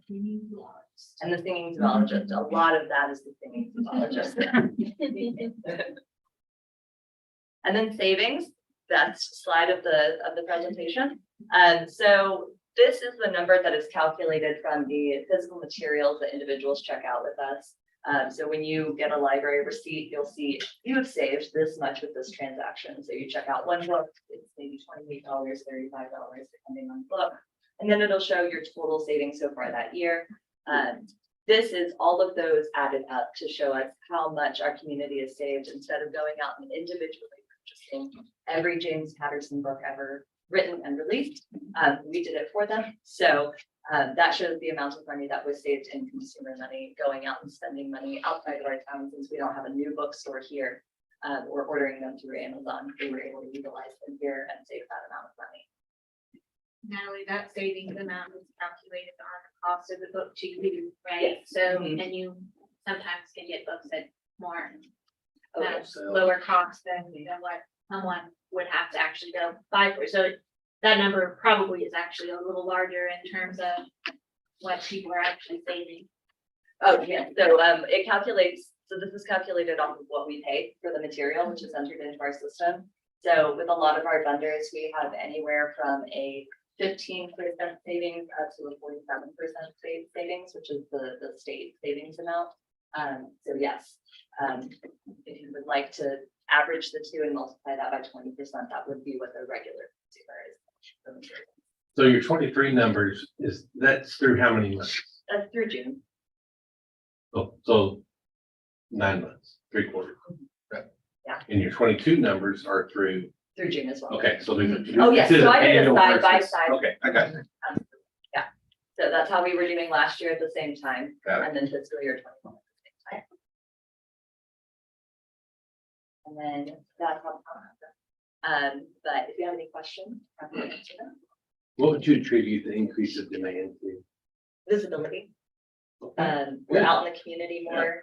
We just received a new van, so Housing and Community Development had a minivan, and they were waiting on a truck, and now they have their truck, so we got their minivan. So it's with mixed emotions that I say that our 24 to 25-year-old Crown Vic is no longer our outreach vehicle. That goes away with the Chiefs RV. They can go hang out together.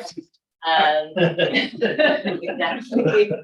So we have a nice new van that has our nice. You wrote out it. I saw that van, it looks fantastic. And so we're able to get out and about. The work that our communications and marketing team does, the work that our outreach team does to go out. They work with Central Texas Housing Consortium, so Yeah. they do a lot of projects there. They work a lot with the senior care facilities in the area, so we do programs with them as well. So it's front of mind. We also have an infant outreach program. So every child that's born at Baylor Scott and White receives the library card and the welcome letter. So even if the parents. Not quite there yet. Yeah, we have some prototypes, we're working it out. But, so, you know, we're trying to catch them immediately. Well, 25, 30 years ago, we started hearing that libraries were going to be obsolete. and yeah, They were growing, that's just awesome. Yeah, we have an amazing team that is really passionate about what they do, and so, you know, we get all types of people in because we're a public building. So we have folks who are there to study and write their PhD, and we have folks who have never used a computer in their life and maybe are not literate. And so we connect them with resources like the Literacy Council has a space in our building as well, so we're able to make those connections. But we're also able to provide like more in-depth research for people. So we try to hit, you know, we can't do everything. But we try to do as much as we can, and our staff is really dedicated to that work. Natalie, how long have you been here? 2.5 years. So Natalie, I think, has brought a lot of energy and vision to the library, lots of great new programs, even things like the Seed Library that are just, you know, really cool, innovative ideas that meet different interest levels. And so I think just between the visibility, you know, the stronger communications and marketing, but also the higher quality programming that is being brought to the community is really adding value and encouraging people to think of the library and as a great resource for so many things. I think she's reaching rock star status. you know, so to me, so many times.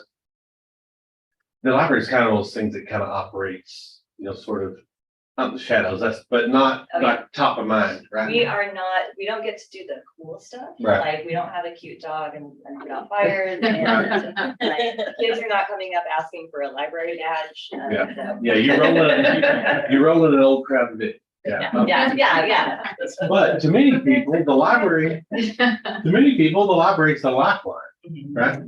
So whenever people yap about the budget and you say, what do you want to cut? Right? You don't want to cut that. I don't use it every day, but a lot of people do. So, I had no idea about the mobile hotspots. yeah, That's really.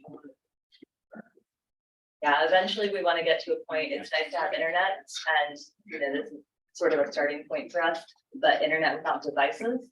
So it, you know, it doesn't help everybody, so that's eventually what we want to graduate into. But obviously we've got to figure certain stuff out and make sure that infrastructure is there to completely, and computers are a little bit more expensive than. You know, I was mentioning this to the mayor yesterday. Several of us were touring some homes yesterday that were in the application process for rebuild grant program. And, you know, it's just humbling to remember how many folks in our community really do need assistance with some very basic things, like students. Lots of their work these days is focused on, you know, at least some level of having internet capacity, and not all, not all of our young people have that in their homes. So I think, coming up with some innovative solutions that help fill in those gaps and provide for, a wide range of needs is important, and good job for coming up with good solutions that are doable, low cost, but can make a big impact. I look forward to what we do with the museum as well, and archives. Like I said, it's been 3, maybe 4 weeks, that I've had the museum, and I've learned a lot, and I see a lot of people there, so I'm excited to see where we go with that as well. With that, thank you. Very good, thank you. Don't forget the book sale. coming Oh, at yes. the end of the month. Books now, my apologies. It'll be at the end of the month, starting of September. Buy your Christmas presents, your birthday presents, your Halloween presents at the book sale. Whatever. Next up is, I love it. let's bring it over to the library, pick up what you want, put it on my tab. Stacy, performance excellence. Yes, You're sir. up. Thank you. So good afternoon, Mayor and Council. I apologize for my voice. Hopefully it will hold out. I'm here with an update for the Performance Excellence Department. I want to focus my update on the 2025 strategic planning process. But before I hop into my presentation, I want to give a little bit of context for Council members Grant and Pilkington, who were not present when we originally presented on this topic. So when in 2018, when our current strategic plan was being developed, it was very much in large part a council and staff driven process. Since the plan was adopted, we have made it our practice to do annual incremental updates to the plan that are presented and adopted with the business plan. And then moving forward, every 5 years, we will undergo a more comprehensive strategic plan update. And so we are beginning the process of the 2025 strategic plan now. And we want to include in this planning process the voice of our community. And so to accomplish that, we have developed or created a strategic plan working group. And that working group is comprised of city staff, of current members of our boards and commissions, and some other community members at large. And so with that bit of context, let's look at what we're planning and where we are in the process. So I want to start with a really high level overview of the entire planning process. So I mentioned that working group. That working group is going to start their work in reaching out to the community and really identifying what the community's priorities for the next 5 years are. They're going to pass those priorities on to the city council, and you all will take those priorities and anything that you feel like that is important that may not have come with those community priorities, and you will develop the goals and strategies. And those goals and strategies, then the staff will take those and develop the individual tactics and initiatives that'll actually end up making up the 2025 strategic plan. So high level, that's the process. So that strategic plan working group, we're really looking for that working group to engage with residents, stakeholder groups, to ascertain those 5-year priorities for the Temple community. So we're going to use focus groups and town halls. The performance excellence staff is also developing a community survey. So we really want to get as much feedback from the community, from anybody that wants to have input into those priorities for the next 5 years. And ultimately, like I said, communicating those priorities to city council. So that working group is going to be divided into sub-working groups that will align with our 5 focus areas. So that's going to look something like this. So this is the high performing organization sub-working group. And that bullet point there highlights the things that particular sub-working group, the priorities what their priorities are going to be related to. So things like innovation, process improvement, customer service, technology, performance, transparency, fiscal responsibility, talent attraction, employee development, and safety. And you'll see that in that group, the members of that group are largely made up of city staff and then some community members at large that represent the finance community, workforce, and legal community. The communication and collaboration sub-working group is going to be focused on community engagement, boards and commissions, effective governance, intergovernmental collaboration, public communications, image and brand identity. And again, that group is going to be made up of city staff and then community members at large. So our ISDs, human service organizations, marketing, communications, intergovernmental, and then some community engagement organizations as well. Places and Spaces is going to be charged with parks and recreation, library, tourism, our downtown, housing, natural environment, neighborhoods and historic preservation. And this is where you'll see, because we have some of our boards and commissions that align with this focus area, you'll see we have city staff along with members of our current library board, neighborhood revitalization board, Main Street board, historic preservation board, and also some other community members at large, like I said. And then the public safety focus area sub-working group will be focused on police and fire, code enforcement, mental health and wellness, animal services, emergency management, disaster preparedness and response, courts and neighborhoods. And then finally, smart growth. That one will be focused on infrastructure, facilities, mobility, public works, water and wastewater, solid waste, economic development, growth management, planning and development, airport services, and land use. So I mentioned that some of the ways that we are going to reach out and get that community feedback is through town halls and focus groups. And so I have those 5 planned town halls are listed up there for you. The first one's going to be September 19th at Wilson Park Recreation Center. Then we'll have one September 20th at Sammons Community Center. We'll have 2 virtual options, both on October 11th, one at midday and one in the evening. And then the final one will be October 17th, and that's to be determined. We're planning for that to be at a BISD facility that's in the city of Temple. And then we have 20 focus groups that are also planned but not yet scheduled. So that's going to. Yeah. Stacy, excuse me, are these duplicative, just in different locations? Yes. Yeah.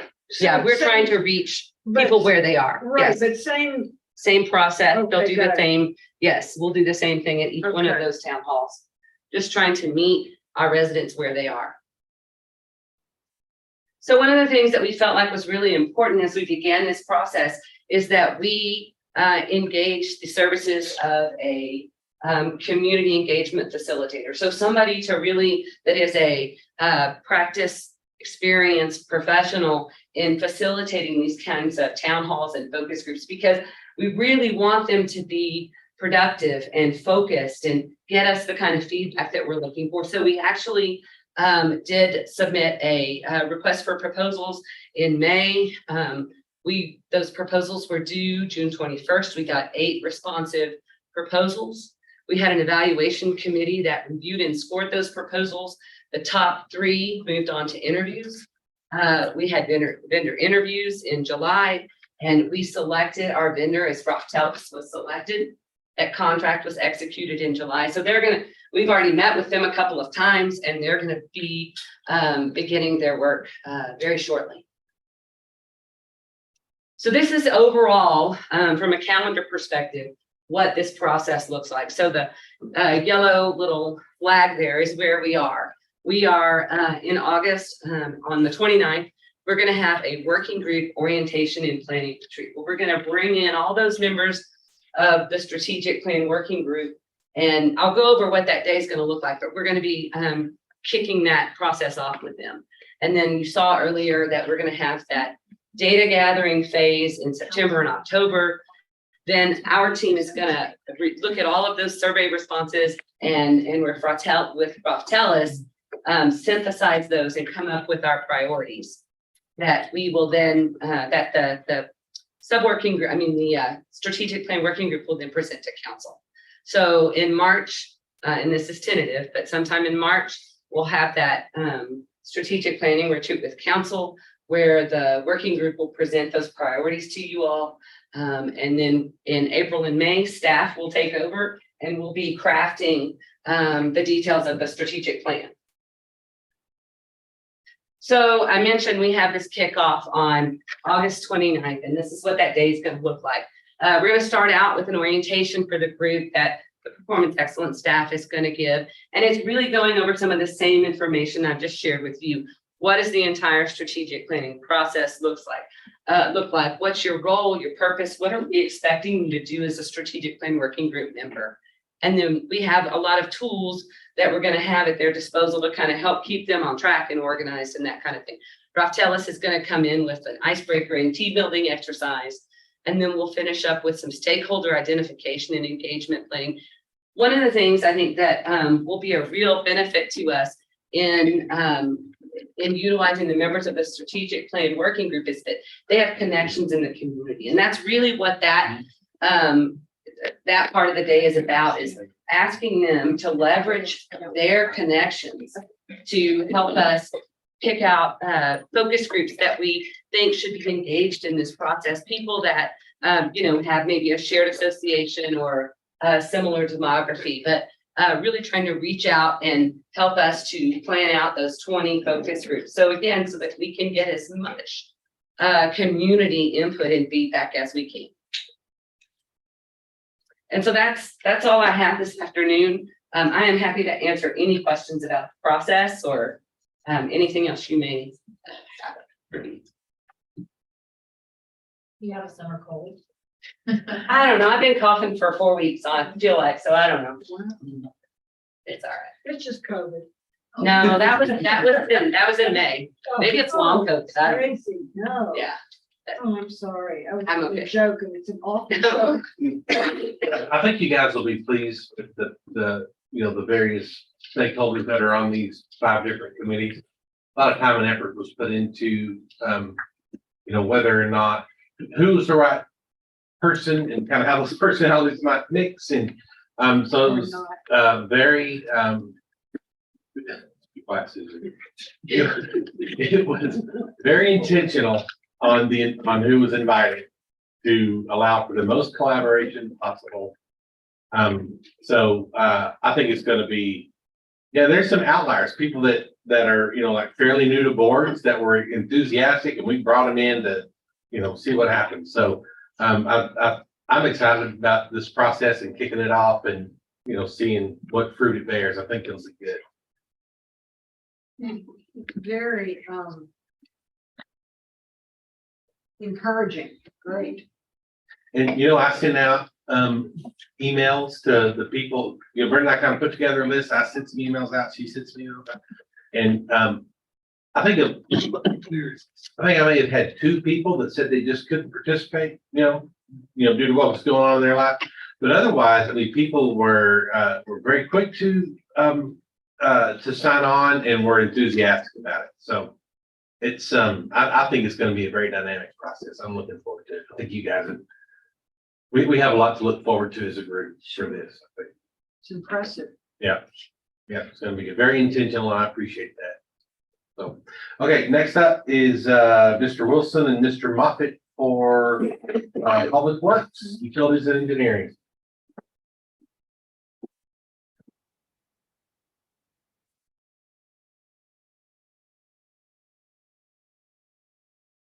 It's funny, everybody gets up here and they're like, library's got all this cool stuff that they're telling you about. And utilities, we're just trying to stay invisible. That's our goal. Keep such a low profile. We do our best work like 4 to 10 feet in the ground. That's kind of how we operate. If you hear about us, they're mad at you, right? they're mad at us. We didn't make a mistake. So here's, so this is a recap of the last 3 months. I have to come in and fix y'all's math. Yeah, sometimes.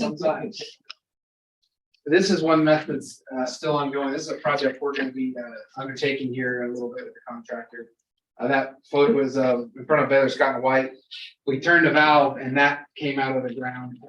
So somebody did something funny back in the day, which going through as-bills, we had no clue what's going on, so we gotta dig it up. They forgot that they actually ordered a waterfall. Yeah, there's your water feature. There you go. So anyways, that'll be something that we're working on here in the next little bit. Staffing and wastewater is becoming a challenge. We're down to 73%, which is super low for us.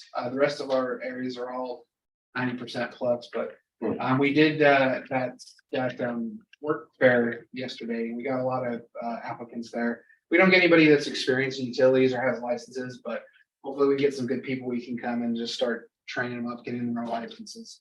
So we expect that number to jump here pretty quick. But that slows us down in sewer, which is an issue, but we'll get back there.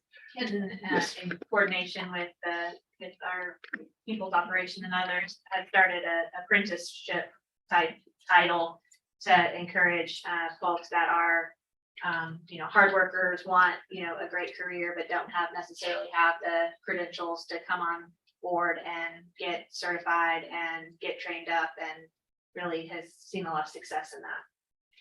Yeah, we've been, we had hardly anyone licensed a few years ago. Now 90% plus of our folks are licensed. So we're creating crew leaders on the job. We can't find them and hire them, but we're making them. So Brenna's right.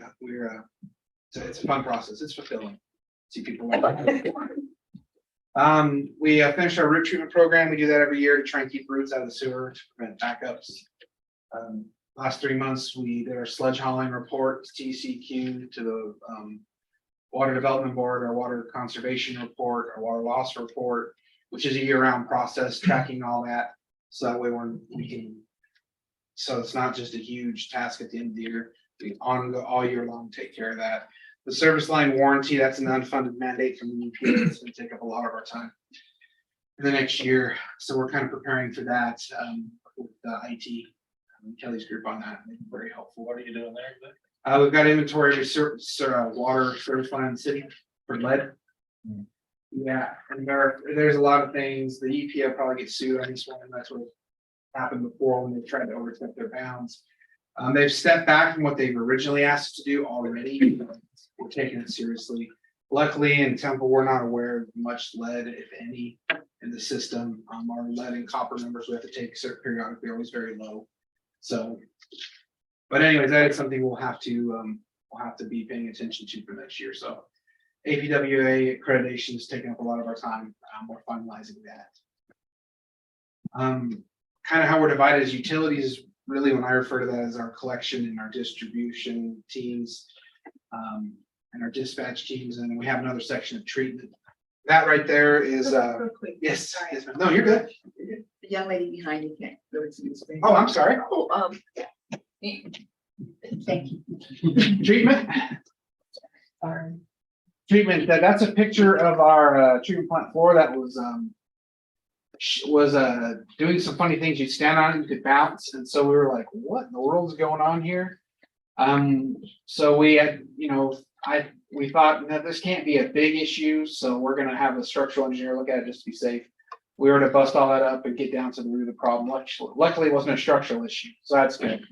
But so it was good to finally put that to rest.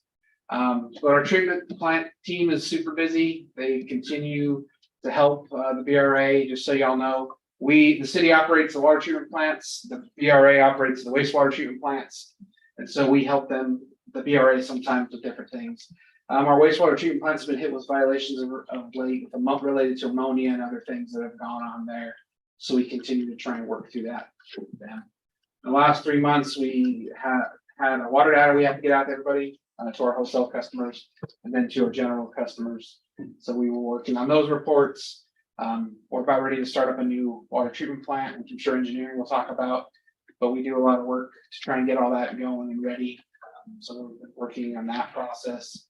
We had a 5-year chlorine hazard safety review. So we have to do that. Let's do something with chlorine safety every year. And we had our 5-year one, and the fire department helps a lot with that as well, and they're involved in that. And they are also working on the APWA accreditation, which is a big task. Pipe bursting, this is something that, there's a video there, but I don't know if it's gonna play. About the some of you might know what pipe bursting is, but if you can see that top right corner, that's a pipe splitter basically, and you can see the chain that comes out of that. And you pull that through a pipe, you burst it basically, you bring a new pipe in behind it. It's a quick way to do sewer and get it replaced and upsized. It's not as intrusive as a normal project, a normal construction project where you dig it up. It's helpful in backyards and things you don't do as much damage. So you can kind of see in the top right is what it looks like, and then it goes through on the bottom right. You can see where the chain's pulled all the way through. It's a, oh, we might get to see the video. Don had it. There you go, there you go.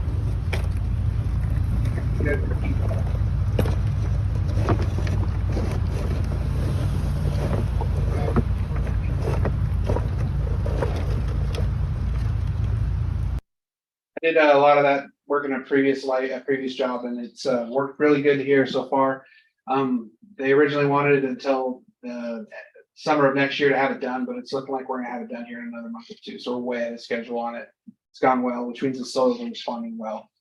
Sometimes you're worried that it'll heat and experience that. So. Y'all picked a place in town that is, that you assume is in need of this type, or is it like based upon known problems and you're going to use very small sections to improve?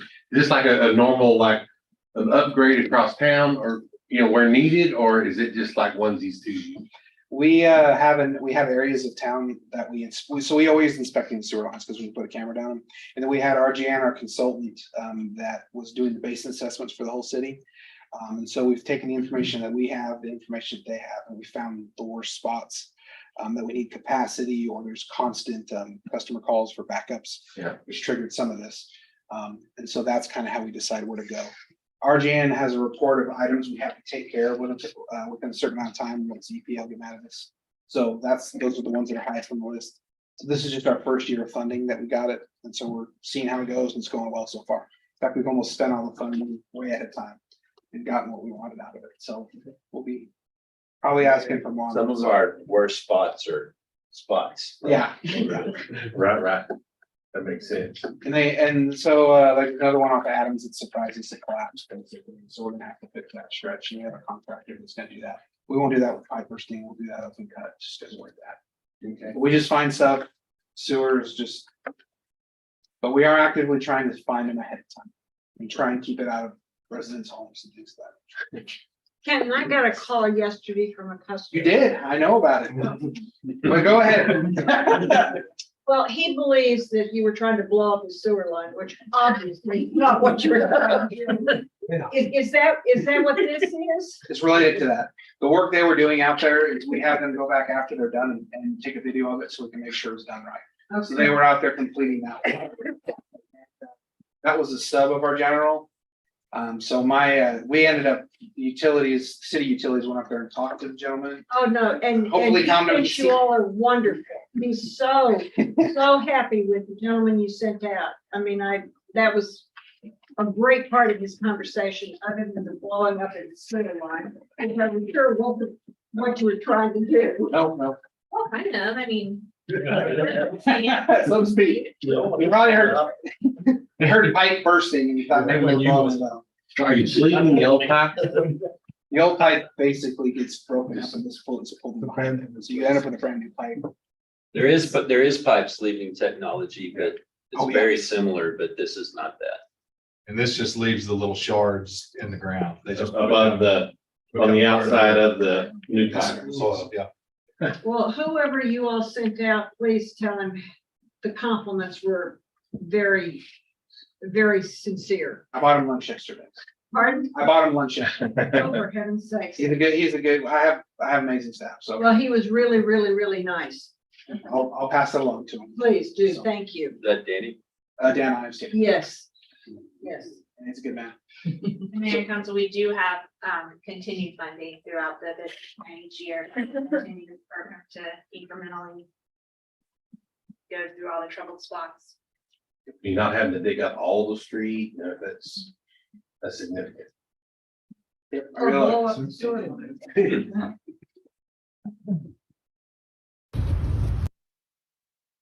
This is just a follow-up service line warranties. This was something that the council approved a few years back. This is just kind of an update of how that's gone. There's been 2,400 policies purchased by 1,200 different customers. Likely that it's one of them's water, one of them's sewer. That's why you see the double amount there. It's been 136 claims received, 150, 100, a little under 160 grand saved, and generally positive responses. That's what we've been provided. Some of that, some of the funds went into another pot that could be used for certain things to help customers that are facing the issues. It's like a charity thing that they operate. And so when we found instances like that, there's a couple that was able to help rescue some people from a bad spot. So they've held up their end of the bargain on that amount of funding that's taken aside to help people in the community. And there's another one outstanding for septic tank, I think. Need to follow up on that. I haven't heard from a while on that. Anyway, so that's going forward. It seems to have been positive. We haven't had any complaints about it personally from me. So that's a good sign. Has the company been satisfied with participation? Yes.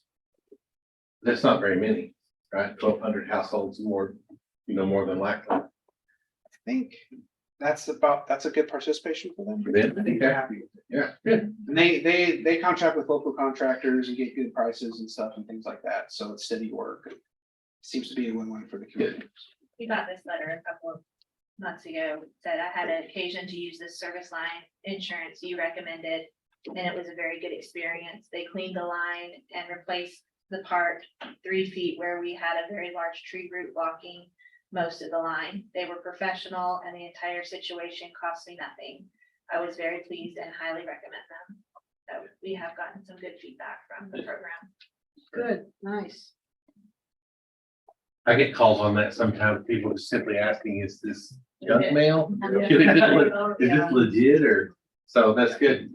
Yeah, I was in the city. They usually forward to me. So I talked to a lot of folks about Okay. this. So. Yeah, probably more than that. I think that's the only kind of downside to the program. But it's good to see all these numbers and what it's done to help customers too. It's unfortunate that there's so many scams happening that something that's legitimate, gets caught up in questioning. If you stamped every envelope, this is not a scam. Yeah. Everybody would believe it. Problem solved. All right, the stage 2 water shortage. I'm sure you've been heard about or asked a lot about that. So you can kind of see the production numbers they've dropped.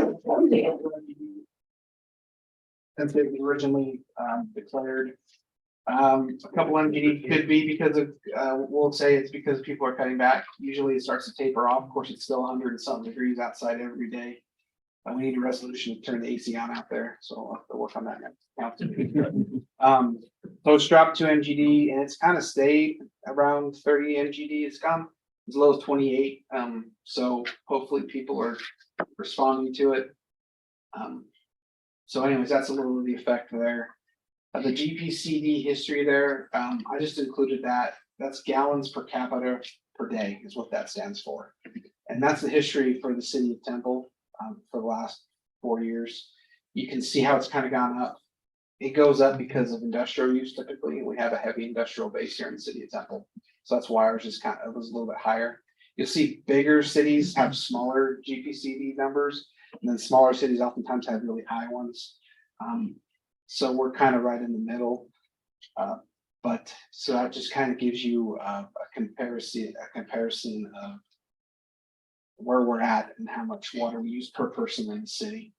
And our gallons per day per capita loss is around 30. That's about average. Our overall loss is about 14%, which sounds like a huge number, but it's actually average or maybe a little bit below average. It's 14% higher than we would like it to be. But it's getting better, I can say that. Although about 7 years ago, we reported that we had 0% loss, which was a banner year for us because the report was not filled out right. But so we're still trying to live up to that expectation on set back then. We've gotten better at doing this report. We got a certified person on staff that does it. So But Ken, isn't the GPCD partially up in 2022 because of more houses? Typically. Housing, well, the more people you get there, it helps to lower that number, generally Just speaking. per capita. It's because it's per capita. Oh. But when you have like, if you have big water users or you have industrial users, that Yeah. drives it up.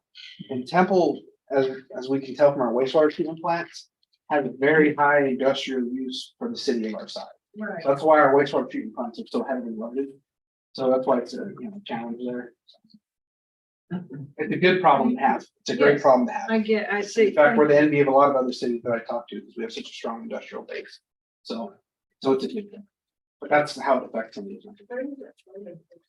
This photo is Lake Belton and it was one of the new, this is copyrighted, so don't shoot me for this one, but I threw it on there because it was a good thing. One of the local TV channels, but yeah, this is Lake Belton showing how low it's gotten. New licenses, we show this every time just because of how proud we are, how far we've come with our licensing. Daniel Sandoval, he's one of our foremen, he got a B distribution. We had like 0 people with B distribution licenses a while back because it's a very hard license to get. And Daniel got his, so we're proud of him for that. And Brandon McBean got his collection too. And the other one, the other staff members, and those are entry level licenses, collection 1, D water. So that's I gave up about a year in trying to hire experienced people. We've just been trying to develop people from within. That's just what we've had to do. And so seeing some of these higher level licenses is really fulfilling because we've seen people come in knowing nothing and then now they're way high up in the water profession. And so hopefully we can, and council's approved a lot of things to help keep these folks around. So this is a good picture of that, these higher licenses. People come here, learn, grow, stay here because the city takes good care of them. So anyways, that's it. Well, looking ahead, continue to expand staff's capabilities. I kind of touched on that. Utility around water line replacement projects. So utilities is starting to dabble in doing its own construction projects, trying to take some of the burden off of the rock stars of public works, our engineering team, which is going to address you here shortly. So we've started running blocks, doing construction contracts for blocks of pipe, as well as a pipe bursting, which is a construction contract. Those are things we used to do that we're starting to do. And so we're going to continue those things and then fill vacant positions. Our position vacancies are a lot better than they used to be. Hopefully we can get close to 100% once we get our sewer team built out. We'll still be short leads in sewer. We can get some of those entry level positions going. So this is kind of what we are planning on doing here in the next little bit. So any questions from anybody? All right, well, then I'm going to turn it over to our engineers who help us out a ton. We deal in projects that have $1 million and they deal in the tens of millions of bucks. One day we'll be like them, but we're trying when we grow up. A lot of times when they find things like that water line at the hospital, he comes and asks me, what did you guys do?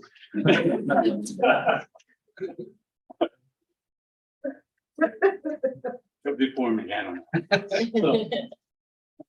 Natalie Lee, I just want to tell her I drive a 2003 town car. Did you buy hers?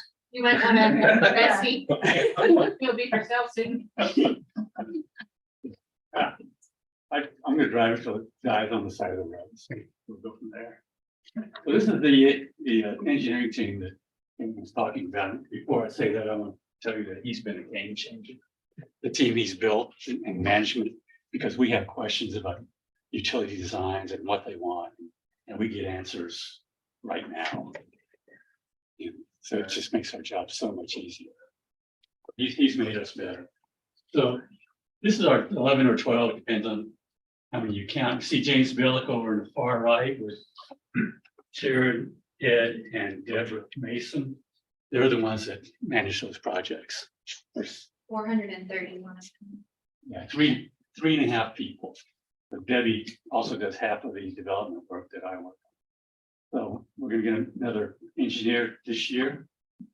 I'm assuming that's still in the budget, so. We'll see. Like I said, we're gonna get another engineer this year. Final vote in a few minutes. Okay. So we have some KPIs. These are how many invoices we actually produce every year, 687. I didn't update the graph from the budget. It was projected to be lower, but that's an extrapolation for the end of the year. Budget billing in the millions, pretty close to last year. These are reviews, they're not individual plats or plans. It's every time we touch them, we count it.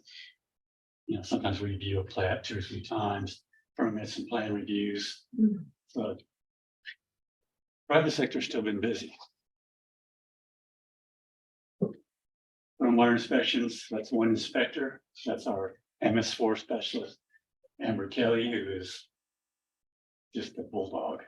She just gets after it. Active public works permits per month. That's a running average. You know, I didn't think it could go up that much higher than last year, but it has. And that's the 3 inspectors, and that's how they track which jobs are active. It's not high tech, but it was. So just have a couple of slides about CIP projects. This is the Bird Creek project. You see phase 4C right in the middle is the one that's just started. That is the last phase for that project. It'll be done. That's our oldest purchase order on that project. I don't know when it started. It was 2007. Yeah, Predated me, and I Yeah. started in 2008. we did 10 years. And it was My first big meeting with a lot of people in the city was the qualifications review for engineering firms for this. I was telling somebody the other day about the laser. You know, Yeah, under Midway. That's impressive. This is all the pipes that are stored on Midway. the last- And so you're just starting the last phase. So those are all gonna go away. Yes, ma'am. They're still using that for the staging area. Yeah. It'll be- This is a little project we had on the Georgetown Railroad, Friars Creek. This is a flood control project. There was some culverts that were undersized and holding water upstream, and you know, there's potential to flood a neighborhood upstream, and somehow we ended up with a bridge, pedestrian bridge over the trail. I wonder how. I think Bruce has his hand raised to make a comment. No, I'm kidding. Ooh, that was nice. Very nice looking bridge. So this is, I think this is one of the last slides I have, but one of the more interesting slides we have. I think some of you know that we have an agreement with Green Data, Rowan, William Data Center to construct a well. So we obtained a well permit last month. Rowan is going to build the well, and then we're going to own and operate it. And it's going to supply water for their cooling system. One of the really cool things about this is the potential for aquifer storage and recovery. The water back in the well. This is just a sample picture of one of those facilities. And right now we're looking at a study by KPA to evaluate how to maximize the use of our reclaimed water to put down as well. And it's going to be the first one in this area. How many acre, Within Terra for that work as well, right? There's our sub, and they're gonna watch construction for us. how many acre feet of water will that well produce? 138 acres. Initially, that's the hope. That's the goal. Gap on it. We ever get to actually recharging the aquifer, the reclaimed water, it'll be the first one like that in the state. Really? I mean, so cool. I hope that wasn't the next. You know, so right now, you know, if Pan is not using the reclaimed water, it just goes back into the, you know, creek or river and just goes away. Contracting requirement. Do you remember, when we were waiting for the hearing, you had done a calculation of what % of our effluent we just don't have the opportunity to reuse. Do you remember off the top of your head what that was? I It do was not. it was a high number, so I want to say like 80+%, just because the usage by Panda is very high at times, but isn't consistently high. So we had the opportunity to inject the effluent back into the aquifer, pull it back out at appropriate times. It would really be a very innovative way to increase and enhance water supply resource for our area. So we're all of us geeks are pretty excited about this one.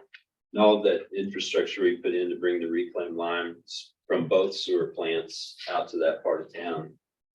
You know, we can use that all year round. Yeah, and I want to say David Olson championed the ASR portion of this project. David, I think this was actually David's idea. Yeah. He came up with the whole idea, not just championed it. So Even our bond rating agencies were very, very impressed with this. This is just a slide you may have seen in the past. It's just a few of the road projects that have been completed or underway or will be underway in West Temple. that's a lot of roads. It is, yeah. Pretty soon we're gonna have 2 or 3 of them going along Poison Oak and South Pea Ridge and Old Waco Road, and we have a heck of a detour plan.